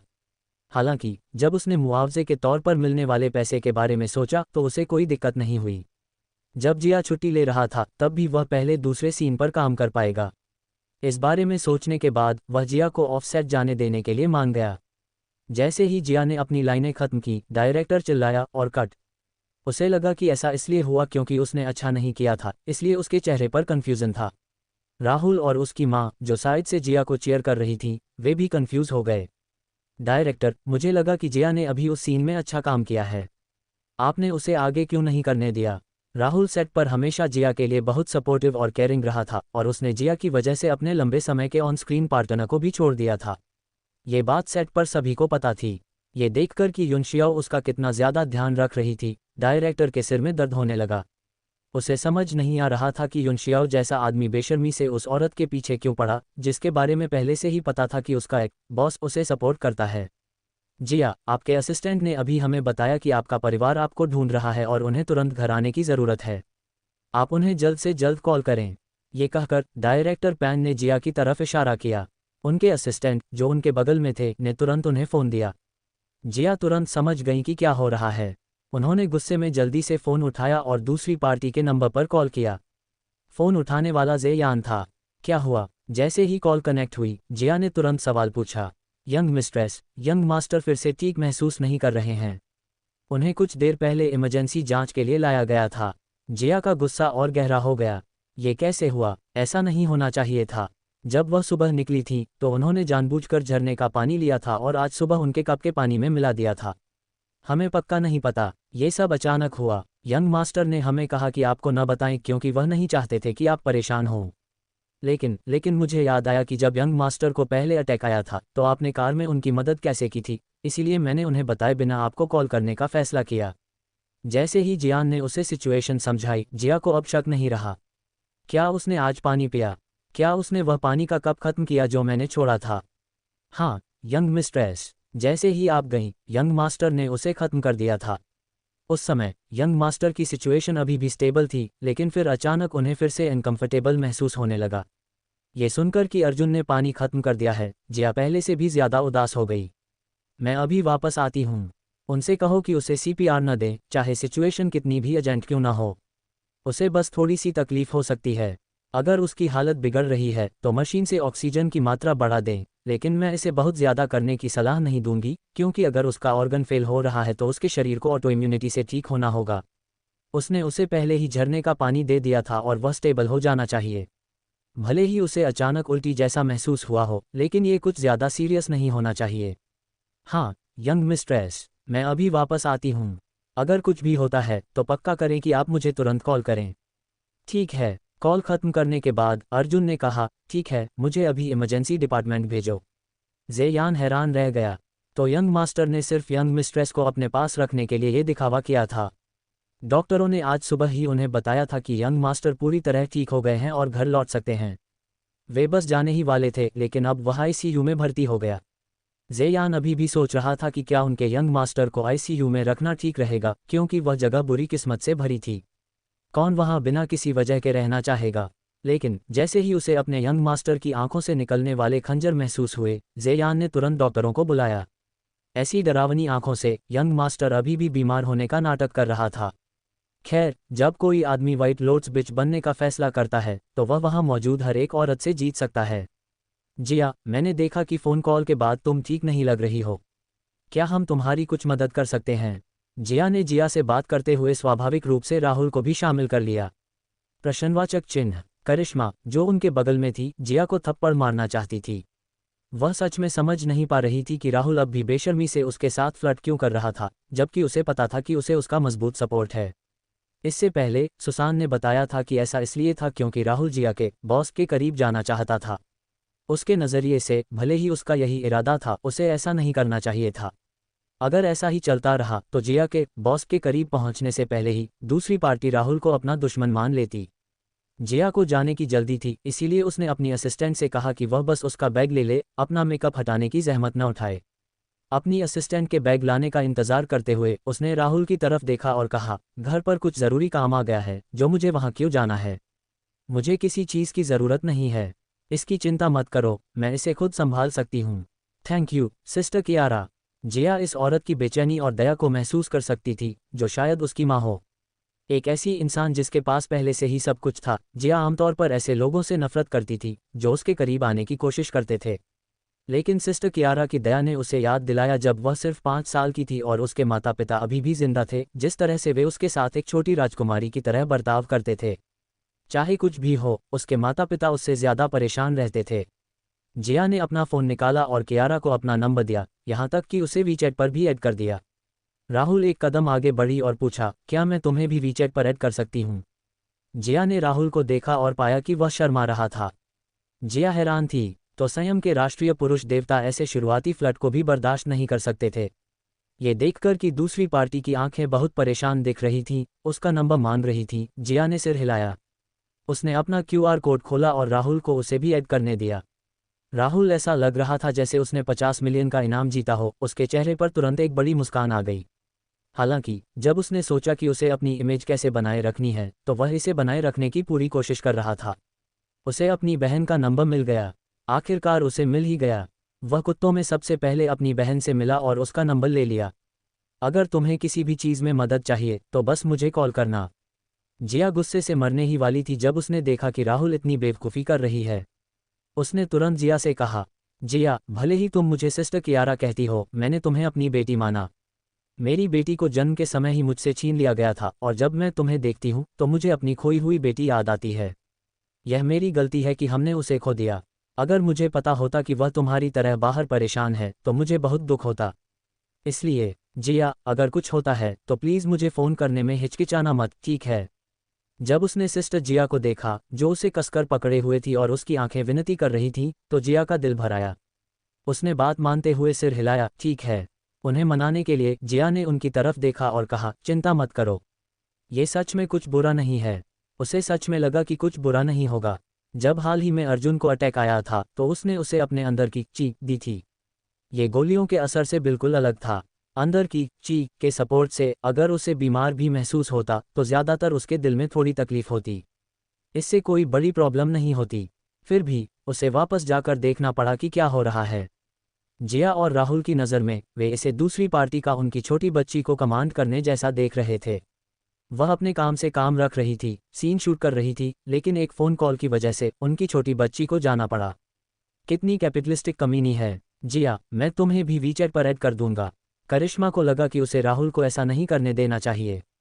अगर उसने ऐसा होने दिया तो वह सिस्टर कियारा की मदद से जल्द ही जिया को पालेगा। उसे नहीं लगा कि कोई ऐसा बड़ा प्रोजेक्ट था जिसके लिए रायजादा परिवार को राहुल के रिश्ते को कुर्बान करना पड़ा। इसलिए राहुल का जिया के साथ अच्छा व्यवहार सिर्फ इसलिए था क्योंकि वह सच में जिया में दिलचस्पी रखता था। क्योंकि वह राहुल के साथ कुछ नहीं कर सकती थी, इसलिए वह सिर्फ जिया तक ही पहुंच सकती थी। लेकिन जैसे ही जिया ने सिस्टर कियारा और राहुल दोनों को ऐड किया, उसने अपना फ़ोन अपने बैग में रख लिया। करिश्मा, जिसने जिया का QR कोड स्कैन करने के लिए अपना फ़ोन निकाला, खाली हाथ रह गई। तुम जिया शियाओ को वीचैट पर क्यों ऐड कर रही हो? ऐसा नहीं है कि तुम उसके करीब हो। राहुल की बातें करिश्मा के चेहरे पर एक तमाचे की तरह थीं, जिससे वह बुरी तरह शर्मिंदा हो गई। राहुल कम बोलने वाला आदमी था, लेकिन हर बार जब वह जिया के लिए बोलता तो वह उसे बेइज्जत करता। मेरा असिस्टेंट यहाँ है, मैं अब जा रहा हूँ। जब करिश्मा ने देखा कि उसका असिस्टेंट अभी भी कुछ दूरी पर है, तो करिश्मा की बोलती बंद हो गई। तुम मुझे ये भी बता दो कि तुम मुझे वीचैट पर फ्रेंड के तौर पर ऐड करने से मना कर रहे हो। अपनी असिस्टेंट से अपना सामान लेने के बाद जिया चली गई। उसकी असिस्टेंट ने उसे घर भेजने की बात कही, लेकिन जिया ने मना कर दिया। आखिर में वह खुद गाड़ी चलाकर घर वापस आ गई। जैसे ही जिया गई, सिस्टर कियारा ऐसे बर्ताव कर रही थी जैसे उसकी आत्मा उसके शरीर से निकल गई हो। क्योंकि दोपहर में राहुल के पास कोई जगह नहीं थी, इसलिए करिश्मा के पास उन्हें अपना सामान पैक करते और जाते हुए देखने के अलावा कोई चारा नहीं था। क्या राहुल यहाँ सिर्फ डेट के लिए आया था या वह काम करने आया था? जैसे ही जिया गई, वह एक कोने पर मुड़ते ही जोरदार धमाके के साथ मेबैक से टकरा गई। जिया हैरान रह गई। उसके एक ही दिन में 2 एक्सीडेंट हो चुके थे। आज सुबह उसकी रोल्स रॉयस का एक्सीडेंट हो गया, एक सेंटाना। भले ही उसे मुआवजा मिल गया था, फिर भी यह एक अजीब घटना थी, और जब उसने सोचा कि यह सिस्टर कियारा और राहुल दोनों से कैसे जुड़ा है, तो उसने इसे भूलने का फैसला किया। लेकिन जब जिया अपनी कार से नीचे उतरी और देखा कि टक्कर की वजह से उसका हुड एक बार फिर जबरदस्ती खुल गया है, तो उसका मूड तुरंत खराब हो गया। देखने से ऐसा लग रहा था कि वह आदमी उसकी कार के इंजन पर निशाना साध रहा था। मेबैक का मोटा काला दरवाज़ा धक्का देकर खोला गया और लंबी पतली टांगें दिखाई दीं। इतनी लंबी टांगों के साथ ऐसा लग रहा था जैसे इस आदमी का पेट ही नहीं है, उसकी छाती के नीचे सिर्फ टांगें थीं। जिया ने अपनी आंखें सिकुड़ीं और जल्द ही कार के अंदर वाला आदमी खड़ा हो गया। उसके ठीक पीछे 3 और हमर थीं। हमर के बॉडीगार्ड्स ने कार से बाहर निकलते ही उस आदमी को तुरंत घेर लिया। साफ छोटे बाल और पूरी तरह से कस्टमाइज्ड हाथ से बना सूट उसके शानदार नेक फिगर को उभार रहा था। वह भगवान जैसा दिख रहा था। जिया हमेशा सोचती थी कि कंट्री जेड के आदमियों के चेहरे किसानों जैसे होते हैं, क्योंकि वे अलग नहीं दिखते थे। विदेश में पली बड़ी एक लड़की को हमेशा लगता था कि 100 हैंडसम दिखने वाले आदमियों में से कम 80 यूरोपियन देशों से होते हैं।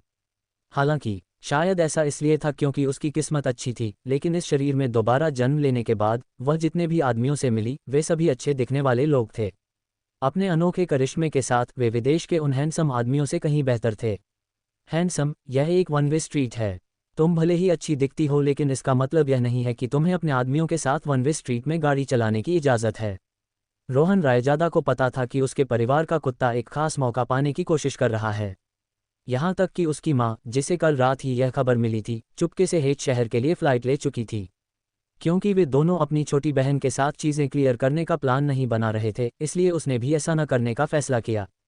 इस समय तक उन्हें ये देखने के लिए सिर्फ अपनी काबिलियत पर निर्भर रहना था कि उनमें से कौन अपनी छोटी बहन का दिल जीत पाएगा। रोहन रायजादा ने अपनी जेब से एक गोल्ड प्रिंटेड नेम कार्ड निकाला। जैसे ही वह उसे अपनी छोटी बहन को देने वाला था, उसे एक आदमी ने रोक लिया जो अभी अभी कोने से मुड़ा था और तुरंत जिया के ठीक सामने खड़ा हो गया। जिया हैरानी से अपने सामने खड़े आदमी को देख रही थी। वह लंबा और दुबला पतला था। सिर के पीछे से उसकी हाइट लगभग रोहन रायजादा जितनी ही थी। आज सर्दियों के बाद पहला दिन था जब मौसम गर्म हुआ था, इसलिए उसने सिर्फ एक पतला सफ़ेद ब्लाउज पहना हुआ था और हाथ में एक पाका था। उसके लंबे पैर और फिट धड़ उसके सफ़ेद ब्लाउज से दिख रहे थे, जिस पर तेज़ धूप पड़ रही थी, जिससे दूसरे लोग उसका मजबूत मस्कुलर फिगर देख सकते थे। वह थोड़ा पतला हो सकता है, लेकिन फिर भी मस्कुलर दिख रहा था। रोहन रायजादा उस आदमी को देखकर हैरान रह गया जो अचानक उसके ठीक सामने आ गया। ऐसा इसलिए था क्योंकि यह आदमी उससे और उसके भाइयों से थोड़ा मिलता जुलता दिख रहा था। उसे कुछ समय पहले इंटरनेट पर हुए हंगामे के बारे में पता था, जहां एक आइडल ने जानबूझकर कुछ पॉपुलैरिटी पाने के लिए अवार्ड विनिंग एक्टर योंग सियो जैसा दिखने की कोशिश की थी। इसलिए रोहन रायजादा को पहले से ही साफ अंदाजा था कि यह आदमी कौन है। विनय। जिया उस आदमी को भी तुरंत पहचान गई जो उसे पीठ दिखा रहा था। विनय का शरीर स्तब्ध रह गया और उसने अपने पीछे खड़ी औरत की तरफ देखा। उसने आज सिर्फ फ्लैट्स पहने थे, इसलिए वह सिर्फ उसकी छाती तक ही थी। उसने उसके सवाल के जवाब में सिर हिलाया। ये देखकर कि वह अभी भी खोई हुई लग रही थी, उसे सच में समझ नहीं आया कि वह स्मार्ट औरत जो उसके लिए खड़ी हुई थी, कहाँ चली गई। विनय ने रोहन रायजादा को देखा, जो साफ तौर पर एक बुरी इंसान थी, और उससे ठंडे लहजे में कहा, तुमने ये जानबूझकर किया। वह इन कुछ दिनों से सेट पर जा रहा था, इसलिए उसे पता था कि सड़क के आखिर में एक बड़ा सा साइन लगा था जिस पर लिखा था कि यह एक तरफा सड़क है। अगर वह कह रहा था कि उसने इस पर ध्यान नहीं दिया, तो यह मुमकिन नहीं है कि उसके पूरे काफिले ने इसे मिस कर दिया हो, है ना? इसलिए यहाँ सिर्फ यही वजह है कि इन आदमियों ने ये जानबूझकर किया था। हालांकि विनय रोहन रायजादा जितना ही लंबा था, लेकिन इन अमीर लोगों को एलीट फिजिकल ट्रेनिंग मिली थी। उनके शरीर को बचपन से ही ट्रेनिंग दी गई थी, जो विनय के पास नहीं था। साथ ही रोहन रायजादा के आसपास खड़े बॉडीगार्ड्स, जो सभी 185 सेंटीमीटर से ज्यादा लंबे थे, की तुलना में विनय ज्यादा कमजोर था। लेकिन इस समय वह अभी भी जिया के ठीक सामने मजबूती से खड़ा था। इन आदमियों के गुस्सैल स्वभाव की वजह से विनय में डर या कायरता का कोई भाव नहीं था। रोहन रायजादा ने उसकी हिम्मत के लिए उसकी तारीफ की जब वह इस कमीने को घूर रहा था जो कहीं से भी आ गया था, लेकिन साथ ही वह अंदर ही अंदर उससे नफरत भी कर रहा था। वह बस अपनी छोटी बहन से मिलने आया था। ये जोकर ऐसा सीन क्यों कर रहा था? सबसे ज़रूरी बात यह थी कि यह जोकर उसके छोटे भाई जैसा दिखता था। हमने साइन देखा था, लेकिन क्योंकि हमें यहाँ की सड़कों की आदत नहीं है, इसलिए हमने फिर भी मेरे चुने हुए रास्ते पर चलने का फैसला किया। इतनी सुंदर औरत के एक्सीडेंट के लिए मुझे बहुत अफसोस है। मैं हर्जाना देने को तैयार हूँ। ये कहकर रोहन रायजादा ने नेम कार्ड आगे बढ़ाया और कहा, यह मेरा नेम कार्ड है। अगर आपको कोई दिक्कत हो तो आप हमेशा मुझे ढूंढ सकते हैं। आज एक्सीडेंट मैंने ही किया है। अगर आपको कुछ भी चाहिए, चाहे वह कुछ भी हो, तो आप बस मुझे बता सकते हैं और मैं आपकी मदद कर पाऊंगा। फिर रोहन रायजादाओं के पीछे खड़े 4 आदमी एक बड़ा सा बॉक्स लाए जो 2 मोटी लकड़ियों से बंधा हुआ था। बॉक्स रोहन रायजादा के ठीक सामने रखा गया था और जैसे ही उसने उसे खोला, जिया की आंखों के सामने सोने की कई छड़ें दिखाई दीं। माफ़ी के तौर पर यह एक तोहफा है जो मैंने आपके लिए तैयार किया है। चूंकि यह हमारी पहली मुलाकात है, मुझे उम्मीद है कि आप इसे ले लेंगे। जिया ने ध्यान से बॉक्स के अंदर रखी सोने की छड़ों को देखा। बॉक्स बहुत बड़ा और गहरा था, एक खास मटेरियल से बना था। सोने की छड़ें मोटी और लंबी थीं। देखने में ये सबसे भारी किस्म की थी, जिसका वजन कम से कम 13 किलोग्राम था। बॉक्स के अंदर कम से कम 10 सोने की छड़ें थीं। ये तो बकवास था। यहाँ कम से कम 1 टन सोना था। जिया के होंठों के कोने कांप रहे थे। यहाँ तक कि विनय, जो शांत चेहरा बनाए रखने की कोशिश कर रहा था, रोहन रायजादा की हरकतें देखकर कांप उठा। क्या यह मेरे लिए है? हाँ, क्या तुम्हें ये पसंद है? रोहन रायजादा के चेहरे पर एक प्यारी सी मुस्कान थी जब उसने जिया को देखा। उसकी आंखें प्यार से भरी हुई थीं। उसके बगल में खड़े बॉडीगार्ड, जिन्हें पता नहीं था कि क्या हो रहा है, हैरानी से अपनी आंखें चौड़ी कर लीं। उनका बॉस एक शैतान था जो बिना पलक झपकाए किसी को मार डालता था और उसे हमेशा शैतान कहा जाता था। वह कभी किसी से दोस्ती नहीं करता था, यहाँ तक कि औरतों से भी नहीं, और हमेशा दूसरे यंग मास्टर की तुलना में ज़्यादा परहेज करने वाला था। एक भी औरत उसके करीब नहीं आ पाती थी। हालांकि इस समय उसने वह गुस्सा निकाल दिया था जिससे आमतौर पर औरत आंखें मिलते ही रोने लगती थी। उनके बॉस ने खुद को उस औरत से नीचे रखा था और सच में उम्मीद कर रहा था कि यह औरत उसकी बात मान लेगी। सच तो ये था कि सिर्फ इन बॉडीगार्ड को ही पता था कि उनके बॉस ने उन्हें अपने इनविजिबल ड्रोन से लंबे समय तक इस जगह की देखभाल करने का हुक्म दिया था। जैसे ही उन्होंने इस औरत को अपनी तरफ आते देखा, वे गलती से उससे टकरा गए। तो उनके उससे टकराने का एकमात्र कारण ये था कि वह पैसे ले ले। ये देखकर कि यह औरत सिर्फ एक पोर्श स्पोर्ट्स कार चला रही थी जिसकी कीमत सिर्फ 2 मिलियन के आसपास थी, बॉडीगार्ड जलन से उसे घूरने से खुद को रोक नहीं पाए। वे अपनी आंखों में जलन छिपाने के लिए बस अपनी नाक छू सकते थे। जब जिया ने सोने की मात्रा देखी, तो क्या कोई कारण था कि उसे खुश नहीं होना चाहिए था? पैसा वह चीज़ थी जिससे उसे सबसे ज़्यादा प्यार था। लेकिन ये भूल जाओ कि वह इन सभी सोने की छड़ों को कहाँ रखेगी, इस बॉक्स का वजन तो। उसे चिंता थी कि अगर उसने अकेले बॉक्स उठाया तो वे डर के मारे मर जाएंगे। जिया को साफ तौर पर पता था कि रोहन रायजादा इंपीरियल सिटी का पहला टाइकून था। वह सायरा के रूप में अपनी पिछली जिंदगी में उससे कई बार मिल चुकी थी। वह हमेशा सोचती थी कि रोहन रायजादा एक कमीनी है और हमेशा बहुत कंजूस रही है, लेकिन उसे कभी नहीं पता था कि वह अपनी छोटी बहन के मामले में इतना दिलदार हो सकता है। मेरी कार सिर्फ 2 मिलियन की है और यह कोई नई कार नहीं है, जिया ने उसे याद दिलाया। कोई बात नहीं, मैं ही तुमसे टकराया था। बस इसे अपनी मेडिकल फीस समझ लो। रोहन रायजादा जिद पर अड़ा रहा। अगर उसकी छोटी बहन उसके दिए हुए पैसे नहीं लेती तो वह नहीं जाता। लेकिन इतना सोना है, मुझे नहीं लगता कि यह मेरी कार में फिट होगा। कोई बात नहीं, हम इसे मेरी कार में रख सकते हैं और मैं तुम्हारे साथ बैंक जा सकता हूँ। लेकिन मेरे परिवार का कोई सदस्य बीमार है और मुझे जल्द से जल्द हॉस्पिटल जाना है। तो अगर हो सके तो क्या तुम मुझे अपना नंबर दे सकते हो, ताकि मैं बाद में तुमसे कांटेक्ट कर सकूं? मत करो। विनय ने अपने सामने वाले आदमी को देखा और महसूस किया कि वह पक्का एक बुरा इंसान है। उस दिन जब जिया उसके लिए खड़ी हुई तो उसने शायद सिर्फ एक सिंपल थैंक यू कहा होगा, लेकिन उसके दिल में उसके लिए गहरी तारीफ थी। इतने सालों बाद उसकी ज़िंदगी में उम्मीद की अकेली रोशनी होने के नाते वह उसकी रक्षा करेगा चाहे कुछ भी हो जाए, भले ही इसका मतलब उसकी जान जाना हो। जिया को पहले से ही पता था कि रायजादा परिवार एक के बाद एक उसके पास क्यों आ रहा है। बस एक ही बात जो उसे समझ नहीं आ रही थी वह ये थी कि वे सीधे उसके पास क्यों नहीं आए, जबकि उन्हें पहले से ही उसके होने के बारे में पता था। इसके बजाय उन्होंने बहुत सारा पैसा देते हुए उसके पीछे आने का फैसला किया। कोई हैरानी नहीं कि वे इंपीरियल सिटी के सबसे अमीर परिवार थे, वे बहुत दिलदार थे। हो सकता है कि वह एक दिन में 2 एक्सीडेंट में फंस गई हो, लेकिन इनकम उस बॉक्स के अंदर कम से कम $60 मिलियन का सोना था। मेबैक कॉन्सेप्ट कार की कीमत करीब $100 मिलियन थी और सानिया को उसकी मां ने जो एम्परर जेड गिफ्ट किया था वह भी बहुत महंगा था। उसे एक दिन में कम से कम $200 मिलियन मिले थे। छोटे लड़के, क्या तुम उसके परिवार वाले हो? जब वह जिया से मिला तो रोहन रायजादा ने अपना ऑरा जितना हो सके उतना कम कर दिया था। इस बच्चे के लिए जो कहीं से भी आया और उसके आदमी को परेशान कर दिया, रोहन रायजादा अपने पुराने रूप में लौट आया, उसका ऑरा पूरी तरह से रिलीज हो गया। मैं उसका परिवार नहीं हूं, लेकिन उसने मेरी जान बचाई। जो इंसान परवाह करता है उसके इरादे जरूर बुरे होंगे। तुमने अभी उसकी पौश को टक्कर मारी जिसकी कीमत लगभग 2 मिलियन थी, लेकिन तुम उसे हर्जाना देने के लिए 4000 मिलियन इस्तेमाल कर रहे हो। यह कोई आम इंसान नहीं करेगा। फिर विनय जिया की ओर मुड़ी। क्या तुम्हें जल्दी है? जिया ने धीरे से अपनी नाक रगड़ी।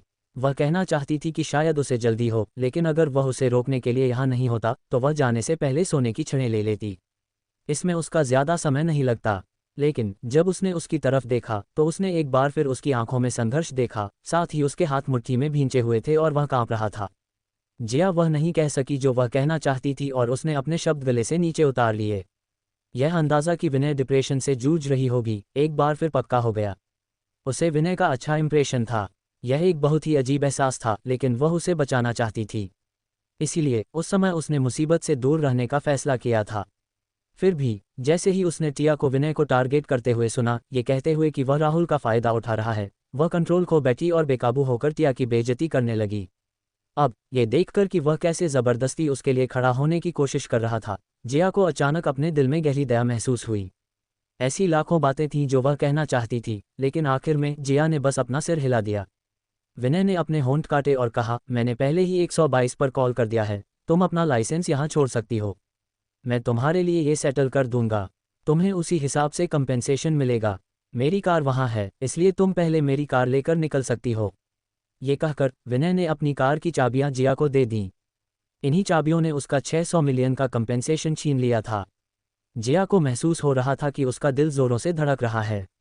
Thank you. जैसे ही उसने चाबियां लीं, जिया ने विनय को अलविदा कहा। चांदी की चाबियों के किनारे तेज धूप के संपर्क में आए, जिससे रोशनी की एक किरण रिफ्लेक्ट हुई।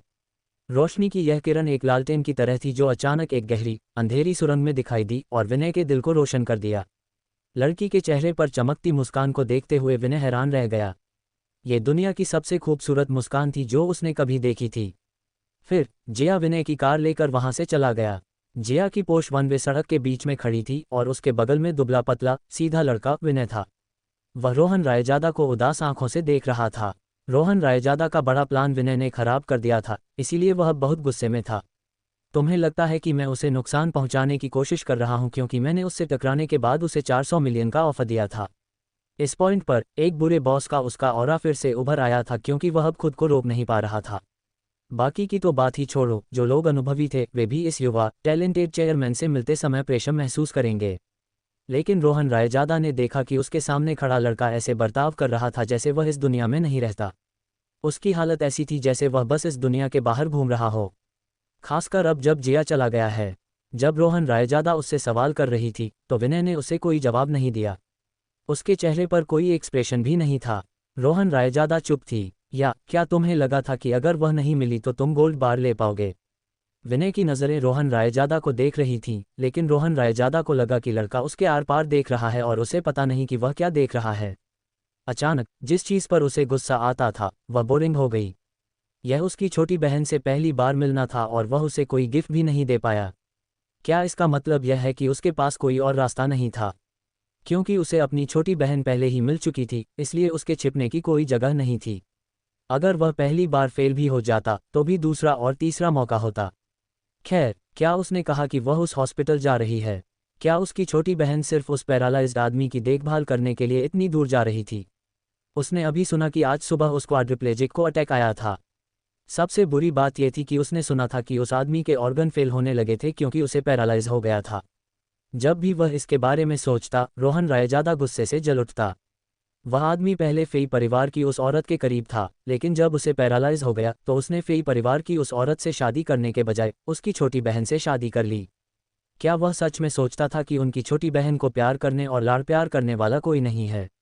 असल में वह अर्जुन का दोस्त था, लेकिन जब उसकी इंटेलिजेंस एजेंसी ने उसे बताया कि उसकी छोटी बहन ने ही अर्जुन से शादी की थी, और ऐसा इसलिए हुआ क्योंकि उन्हें उसकी गुड लक की ज़रूरत थी, तो रोहन राय ज़्यादा इसे और बर्दाश्त नहीं कर सका। उसने सब कुछ इंपीरियल सिटी में छोड़ दिया और एच सिटी आ गया। अपनी छोटी बहन को घर लाने के अलावा वह अर्जुन से भी मिलना चाहता था ताकि वह कपूर परिवार से उनके किए की सज़ा ले सके। उसकी छोटी बहन बहुत सुंदर, प्यारी प्यारी लड़की थी, लेकिन उसे उस सुअर के साथ जोड़ दिया गया था। इसके साथ ही उसका गुस्सा और बढ़ गया क्योंकि वह उसे सोने की छड़ें नहीं दे पाया था। दूसरी तरफ विनय ऐसा बर्ताव कर रहा था जैसे उसे इससे कोई फर्क ही नहीं पड़ रहा हो। रोहन राय ज़्यादा मुड़ी और चली गई, विनय को इग्नोर करते हुए, जो पुलिस वालों से बात कर रहा था। विनय चुप रहा क्योंकि उसने देखा कि दूसरी पार्टी के ज़्यादातर आदमी उसे मौके पर अकेला छोड़कर चले गए हैं। इससे कोई फर्क नहीं पड़ा क्योंकि जिया पहले ही जा चुकी थी और दूसरी पार्टी को नहीं पता था कि वह कहाँ है। बाकी के लिए उसे बस पुलिस वालों पर छोड़ना था कि वे इससे निपटें और दूसरी पार्टी से उसे उसी हिसाब से हर्जाना दिलवाएं। अर्जुन को बताया गया कि कैसे जिया ने उसकी सेहत के बारे में सुनकर तुरंत सेट छोड़ दिया था और वह बहुत अच्छे मूड में थी। उसने अपने रोबोट से उसके लिए कुछ फल भी कटवाए। जब जिया हॉस्पिटल पहुंची तो अर्जुन को आईसीयू से बाहर धकेला जा रहा था। जब उसने देखा कि वह कितना खुश दिख रहा है तो वह मुड़ी और आईसीयू के दरवाज़ों की तरफ देखा। जिया एक पल के लिए रुकी, फिर कन्फ्यूजन में पूछा, अब तुम्हारा दिल कैसा महसूस कर रहा है? क्या कोई और लक्षण थे? अर्जुन ने जिया को देखा, जो अभी अभी हॉस्पिटल पहुंची थी। शायद उसे यहाँ आने में जल्दी थी और उसे सीढ़ियाँ चढ़नी थी, लेकिन उसका चेहरा अब चटक लाल था। उसकी गहरी आंखें उन लंबी घुंघराले पलकों के साथ अच्छी लग रही थीं और उसकी लंबी तीखी नाक उसके गोल मटोल लाल होठों के साथ पूरी हो रही थी। यह उसके हमेशा की आकर्षक विक्सेन इमेज से बिल्कुल अलग लुक था। ऐसा इसलिए था क्योंकि उसके पास अपना मेकअप हटाने का समय नहीं था। जिया को डायरेक्टर ने उसके कैरेक्टर के लिए एक प्योर मासूम दिखने वाले छोटे खरगोश के रूप में तैयार किया था। उसने अब जीन्स और बूट्स के साथ एक सफ़ेद स्वेटर पहना हुआ था। उसके बाल एक प्यारे से बन में बंधे हुए थे। इस समय वह उसे अपनी आंखों में एक सख्त देखभाल भरी नज़र से घूर रही थी, और ये सब एक औरत के चाम और एक छोटी लड़की की पवित्रता के साथ मिले हुए थे। उसका शरीर भले ही पूरी तरह से टूट गया हो, लेकिन इससे उसका दिल और भी तेज़ी से धड़कना बंद नहीं हुआ। वह बस एक जानलेवा आकर्षण थी। अर्जुन ने कभी नहीं सोचा था कि धरती पर कोई ऐसी औरत होगी जो उसका ध्यान इतनी बुरी तरह खींच सके। जब वह अपना शरीर हिला भी नहीं पा रहा था, तब भी उसका दिल उसकी वजह से तेज़ी से धड़क रहा था। अर्जुन उससे कुछ कहना चाहता था, लेकिन उसे समझ नहीं आ रहा था कि क्या कहे। आखिर में वह पूरी तरह से एक अनजान भावना से भर गया था। यह एक अजीब उलझी हुई भावना थी, लेकिन इससे वह खुश भी हो गया। जिया के नज़रिए से अर्जुन की हरकत से पता चल रहा था कि वह इतना कमज़ोर था कि बोल भी नहीं पा रहा था। उसका दिल पूरी तरह से उसकी देखरेख में था क्योंकि वह उसे अपने अंदर की चीख दे रही थी। वह उसे झरने का पानी भी पिला रही थी, इसलिए ये समझ में नहीं आ रहा था कि उसे अब अटैक आ रहा है। लेकिन देखने में ऐसा नहीं लग रहा था कि अर्जुन नाटक कर रहा था। जिया ने अपने हाथ उसके बाएं कंधे पर रखे और उसके मेरिडियन से अपनी कुछ अंदर की चीख उसे दी। सर्जरी से पहले वह उसके शरीर को कुछ भी नहीं होने देती थी। सर्जरी के बाद उसका अंदरूनी सर्कुलेशन ठीक हो जाएगा और तब तक जो भी ऑर्गन फेल हो रहे थे वे भी नेचुरली ठीक हो जाएंगे। ये सबसे ज़रूरी पल था क्योंकि किसी को अपनी किस्मत बदलनी थी। क्योंकि यही उसका एकमात्र काम था, इसलिए उसे यह पक्का करना था कि यह सफल हो। वह अपने मरीजों में कभी कोई फेलियर नहीं आने देती थी। अर्जुन को पहले तो कोई अजीब नहीं लग रहा था, लेकिन वह अब भी अपने कंधे से होते हुए अपने शरीर में एक गर्म फ्लो महसूस कर सकता था। इस बार वह साफ तौर पर महसूस कर सकता था कि कुछ उसके मेरिडियन में अंदर जा रहा है और गुजर रहा है, उसके दिल में जमा हो रहा है। यह एक अजीब एहसास था। वह जानता था कि यह उसके लिए बहुत ज़रूरी चीज़ थी। उस पल उसके दिल में एक गहरा गिल्ट का एहसास हुआ। इतने सारे आदमियों को उसके करीब आने की कोशिश करते देखकर उसे अजीब लगा था और वह बस चाहता था कि वह आए और उसके साथ चले। उसे उम्मीद नहीं थी कि वह उसे यह अजीब की देगी जो उन पुरानी फिल्मों में दिखती थी। वह कभी नहीं चाहता था कि उसकी वजह से वह थक जाए या उसे चोट लगे।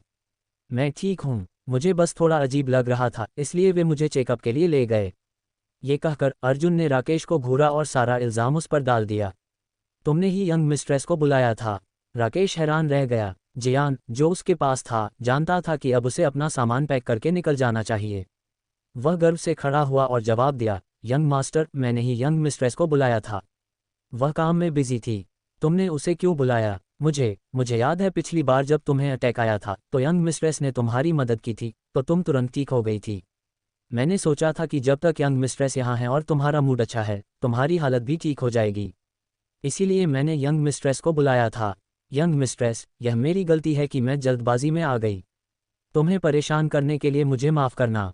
जिया के लिए अर्जुन एक जेंटलमैन था जो एक खास फूल की तरह था जो 1000 साल पुराने बर्फ के पहाड़ की चोटी पर मिलता है।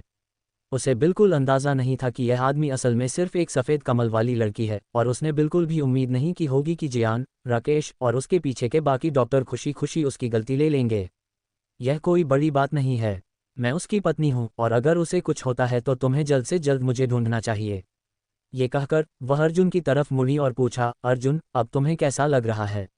अब मैं बहुत बेहतर महसूस कर रही हूँ। मुझे बस सांस लेने में थोड़ी दिक्कत हो रही थी और बेहतर चेकअप के लिए उन्होंने मुझे आईसीयू में भेज दिया। जियान और राकेश किसी और काम में बिजी थे, इसलिए उन्हें सिचुएशन का पता नहीं था। मैं ठीक हूँ। तुम्हें इतनी परेशानी देने के लिए सॉरी। अर्जुन नॉर्मल से ज़्यादा बोल रहा था और वह सब कुछ एक ही सांस में कह रहा था। ये देखकर कि वह इस सिचुएशन में हाफ नहीं रहा था, उसने यकीन में सिर हिलाया।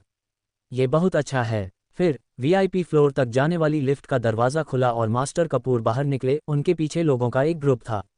जब उन्होंने सुना कि अर्जुन को एक बार फिर आईसीयू में लाया गया है तो वह बुरी तरह डर गए। फिर जियान को फ़ोन करने पर उन्हें असली वजह पता चली। जब बाकी लोगों को पता चला कि तीसरे यंग मास्टर ठीक हैं तो उन्होंने उन्हें थोड़ा ब्रेक लेने और आराम करने के लिए मनाने की कोशिश की, क्योंकि वह हाल ही में बहुत बिजी थे। वह पहले से ही 75 साल के थे और हाल ही में रिटायर हुए थे। अपने आखिरी कुछ साल एंजॉय कर रहे थे जब उनके इकलौते वारिस का अचानक एक एक्सीडेंट हो गया।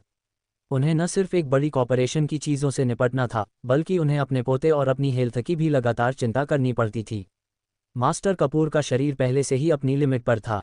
हालांकि जब उन्होंने सुना कि यह सब सिर्फ इसलिए हो रहा है क्योंकि उनका पोता उनसे जल रहा था और चाहता था कि उनकी पत्नी उनके साथ रहे, तो उन्होंने तय किया कि उन्हें अपने पोते की मदद के लिए आना होगा। इसीलिए वह दौड़े दौड़े गए थे अस्पताल। नहीं तो उसे चिंता थी कि अर्जुन का प्लान बर्बाद हो जाएगा। जब उसने अर्जुन को देखा तो मास्टर कपूर ने चेहरे पर चिंता के भाव लिए, हालात को बेहतर तरीके से जानना चाहते हुए तरह तरह के सवाल पूछने शुरू कर दिए। शो में इतने सारे लोगों के एक्टिंग करने के कारण जिया को जाहिर तौर पर इसमें कुछ भी गलत नहीं लगा। जब अर्जुन ने मास्टर कपूर को देखा तो वह बुरा महसूस किए बिना नहीं रह सका। जब मास्टर कपूर ने हालात के बारे में पूछने के लिए फ़ोन किया था तो जियान ने उसे पहले ही सच बता दिया था, लेकिन वह फिर भी हॉस्पिटल तक आ गया। सिर पर सफ़ेद बालों वाले बूढ़े आदमी को देखकर और ये देखकर कि वह इन दिनों और भी थका हुआ लग रहा था, अर्जुन को अपने दादाजी से अफसोस हुआ, खासकर तब जब उन्होंने पहले यूथेनेशिया भी मांगा था। मास्टर कपूर उस जवान जोड़े के पीछे कमरे में गया, उनसे बातें करते हुए उन्हें चेक किया। थोड़ी देर बाद उसने तय किया कि उसे अब अपने पोते और पोती को परेशान नहीं करना चाहिए। यह एक मौका था जो उसके पोते ने किसी तरह बनाया था, इसलिए उसे उनके साथ रहकर अपनी मेहनत बर्बाद नहीं करनी चाहिए थी। जब मास्टर कपूर कमरे से बाहर निकले तो उनकी मुलाकात श्रेया से हुई, जो कमरे में आ रही थी। दादाजी, क्या आप अब जा रहे हैं? श्रेया ने मास्टर कपूर का स्वागत किया। हाँ, अभी भी कुछ चीज़ें हैं जिनसे मुझे निपटना है। अर्जुन के साथ यहाँ ज़्यादा दिक्कतें नहीं हैं। अगर आप फ्री हैं तो आप इन चीज़ों में मेरी मदद करने के लिए कॉर्पोरेशंस में आ सकते हैं। जब से अर्जुन पैरालाइज्ड हुआ, श्रेया, जो आमतौर पर सीन से बाहर रहता था, उसने ध्रुव के साथ मुकाबला करना शुरू कर दिया। मास्टर कपूर उस कॉर्पोरेशन को और बर्बाद नहीं करना चाहते थे जो पहले से ही बहुत टॉक्सिक था, इसीलिए उन्होंने श्रेया जैसे नए व्यक्ति को कॉर्पोरेशन में काम करने दिया, लेकिन इस स्थिति में भी ध्रुव का पलड़ा भारी रहा। हालांकि हाल ही में श्रेया का परफॉर्मेंस संतोषजनक रहा है और मास्टर कपूर इससे खुश थे, इसलिए उसने उसे कॉर्पोरेशन में अपने साथ आने के लिए बुलाया। श्रेया ने वीआईपी रूम के अंदर का सीन देखा और कहा, दादाजी, जब तक आप ध्रुव पर कड़ी नज़र रखेंगे तब तक सब ठीक है। मुझे अभी भी अर्जुन की चिंता है और मैं उसके साथ रहना चाहूँगी। मैं कल बोर्ड की मीटिंग में आपके साथ रहूँगी, ठीक है? जब मास्टर कपूर ने सुना कि वह अर्जुन के साथ रहना चाहती है तो उन्होंने तुरंत उसे रोक दिया। अर्जुन को आखिरकार जिया के साथ रहने का मौका मिल ही गया, बस उसे अपनी पत्नी के साथ समय बिताने दो। तुम भी जवान नहीं हो, तुम्हें जल्द ही शादी कर लेनी चाहिए। जब अर्जुन अभी भी इस हालत में है तो मैं शादी करने के मूड में क्यों हूँ? दादाजी, अगर मैं किसी दूसरे आदमी की वजह से अर्जुन को भूल जाऊं तो आप खुश नहीं होंगे, है ना? मैंने ये पहले भी कहा है, लेकिन जब तक वह ठीक नहीं हो जाता मैं उसके साथ रहूंगी। श्रेया की बातें सुनकर मास्टर कपूर को तसल्ली मिली। पिछले 4 महीनों से श्रेया अर्जुन के लिए एक अच्छी बहन थी। मास्टर कपूर ने सिर हिलाया। मुझे पता है कि तुम अर्जुन के साथ कितना अच्छा बर्ताव करती हो और मैं शुक्रगुजार हूं कि तुम उसके साथ इतनी अच्छी हो। मास्टर कपूर की बातें सुनकर श्रेया दुखी हो गई। दादाजी, क्या मैंने तुम्हारी तारीफ इसलिए की क्योंकि तुम अर्जुन के साथ अच्छे थे? मास्टर कपूर चुप हो गए। तो तुम्हें मेरी तारीफ सिर्फ इसलिए नहीं करनी चाहिए क्योंकि मैं उसके साथ अच्छी हूं? मुझे ये पसंद नहीं है। ठीक है, तुम बच्चे आजकल बहुत अपनी राय रखते हो, मैं इस बारे में कुछ नहीं कह सकता। तुम चाहो तो हॉस्पिटल में रह सकती हो, लेकिन अंदर मत जाना। अर्जुन नहीं चाहेगा कि अब कोई उसे परेशान करे। मैं समझ गया दादाजी, अपना ख्याल रखना। उस छोटी सी बातचीत के बाद मास्टर कपूर और श्रेया एक साथ चले गए और जिया और अर्जुन को वार्ड के अंदर अकेला छोड़ दिया। जेयान और राकेश पहले ही गायब हो चुके थे। जिया ने खाली बोतल को देखा और मौके का फायदा उठाकर उसे फिर से भरने के लिए जिया ने झरने का पानी डाला। उसे समझ नहीं आ रहा था कि यह आदमी अभी भी बीमार क्यों है, जबकि उसने उसे झरने का पानी और अपने अंदर की ची पिला दी थी। क्या उसका शरीर सच में इतना खराब था? कप भरने के बाद जिया ने धीरे से स्ट्रॉ अपने मुंह में रखा और कहा, लो थोड़ा गर्म पानी लो। ये देखकर कि उसके सामने खड़ी लड़की के चेहरे पर उलझन थी और उसकी लंबी पलकें उसके चेहरे के ठीक सामने पंखे की तरह फड़फड़ा रही थीं, अर्जुन अचानक अच्छे मूड में आ गया। स्ट्रॉ तक पहुंचने के लिए अर्जुन ने अपना सिर उठाया, खुद को संभालने की कोशिश की, लेकिन जिया ने उससे नरमी से कहा, ऐसा मत करो, तुम इससे जल्दी थक जाओगे, बस इसे वहीं छोड़ दो, मैं तुम्हें खिला दूंगा। अर्जुन को लगा जैसे उसका दिल वहीं पिघल गया हो। ये बेवकूफ़ छोटी लड़की कितनी प्यारी, नेक छोटी खरगोश थी। दूसरी ओर जिया को इस बात का कोई अंदाज़ा नहीं था कि अर्जुन के मन में उसकी इमेज उसकी असल पर्सनैलिटी से बिल्कुल अलग थी। जब उसने कहा कि वह बस एक छोटी खरगोश है, तो वह पूरी तरह गलत नहीं था। हॉस्पिटल आने से पहले उसे अपना मेकअप हटाने का मौका नहीं मिला था और आज उसका लुक इत्तेफाक से एक प्यारे नर्म खरगोश जैसा लग रहा था। मेकअप आर्टिस्ट बहुत टैलेंटेड थी। अपनी नेचुरल सुंदरता को छिपाए या छिपाए बिना उसने अपने फीचर्स को सॉफ्ट बना दिया। ऐसा इसलिए था क्योंकि ड्रामा की शुरुआत में उसका कैरेक्टर एक नर्म औरत का था, लेकिन जब एक इंटरनेशनल लेवल पर जानी मानी भाड़े की सैनिक के तौर पर उसकी छिपी हुई पहचान सामने आई तो एक बदलाव आया। हालांकि नर्म और नेक होना सिर्फ एक गलतफहमी थी जो अर्जुन को उसके बारे में थी। एक बुरे दिल वाली जीनियस डॉक्टर होने के नाते सायरा उस इंसान को मरने देती थी, चाहे वह इंसान उससे कितनी भी मिन्नतें क्यों न कर रहा हो। लेकिन एक बार जब वह उस इंसान को अपना पेशेंट बनाने का फैसला कर लेती तो वह आखिरी मिनट तक उसकी हालत के लिए जिम्मेदार होती। एक टॉप डॉक्टर होने के नाते वह साफ तौर पर जानती थी कि अपने पेशेंट्स की अच्छी देखभाल कैसे करनी है। जिस तरह से वह ये करती थी वह नर्सों से ज़रूर बहुत बेहतर था, जिन्हें खास तौर पर मरीजों की देखभाल के लिए ट्रेनिंग दी गई थी। पानी खत्म करने के बाद जिया नीचे झुकी और धीरे से अर्जुन का सिर उठाया। फिर उसने उसका तकिया ठीक किया और उसे ज़्यादा आरामदायक पोजीशन में लिटा दिया। जैसे ही जिया ने अर्जुन का सिर उठाया, उसके सफ़ेद स्वेटर का नेकलाइन नीचे की ओर खिसक गया। जहां तक अर्जुन की बात है, वह ऐसी पोजीशन में था जहां से वह सीधे उसके स्वेटर के अंदर का खूबसूरत नज़ारा देख सकता था। अर्जुन को समझ नहीं आ रहा था कि क्या कहे। हो सकता है कि उसे पैरालाइज्ड हो और उसे अपनी छाती के नीचे कुछ भी महसूस न हो रहा हो, लेकिन अर्जुन को अभी भी अपने दिमाग में खून का दौड़ना महसूस हो रहा था और उसका दिमाग चकरा गया। अपनी पोजीशन ठीक करने के बाद जिया ने उसका सिर वापस मुलायम तकिए पर रख दिया और उसे कंबल से अच्छी तरह ढक दिया। जब अर्जुन को जबरदस्ती उस शानदार नज़ारे से दूर खींचा गया तो जिया को घूरते हुए उसकी आंखों में जो भाव थे वे तुरंत काले पड़ गए। जिया ने भी देखा कि उसके साथ कुछ गड़बड़ है और उसने ध्यान से पूछा, क्या हुआ? क्या तुम्हें फिर से अजीब लग रहा है? अर्जुन की आवाज़ थोड़ी भारी थी जब उसने जवाब दिया, मैं ठीक हूँ। लेकिन उससे पूछने के बाद जिया ने पहले ही उसकी कलाई तक हाथ बढ़ाया और उसकी नब्ज़ टटोलना शुरू कर दिया।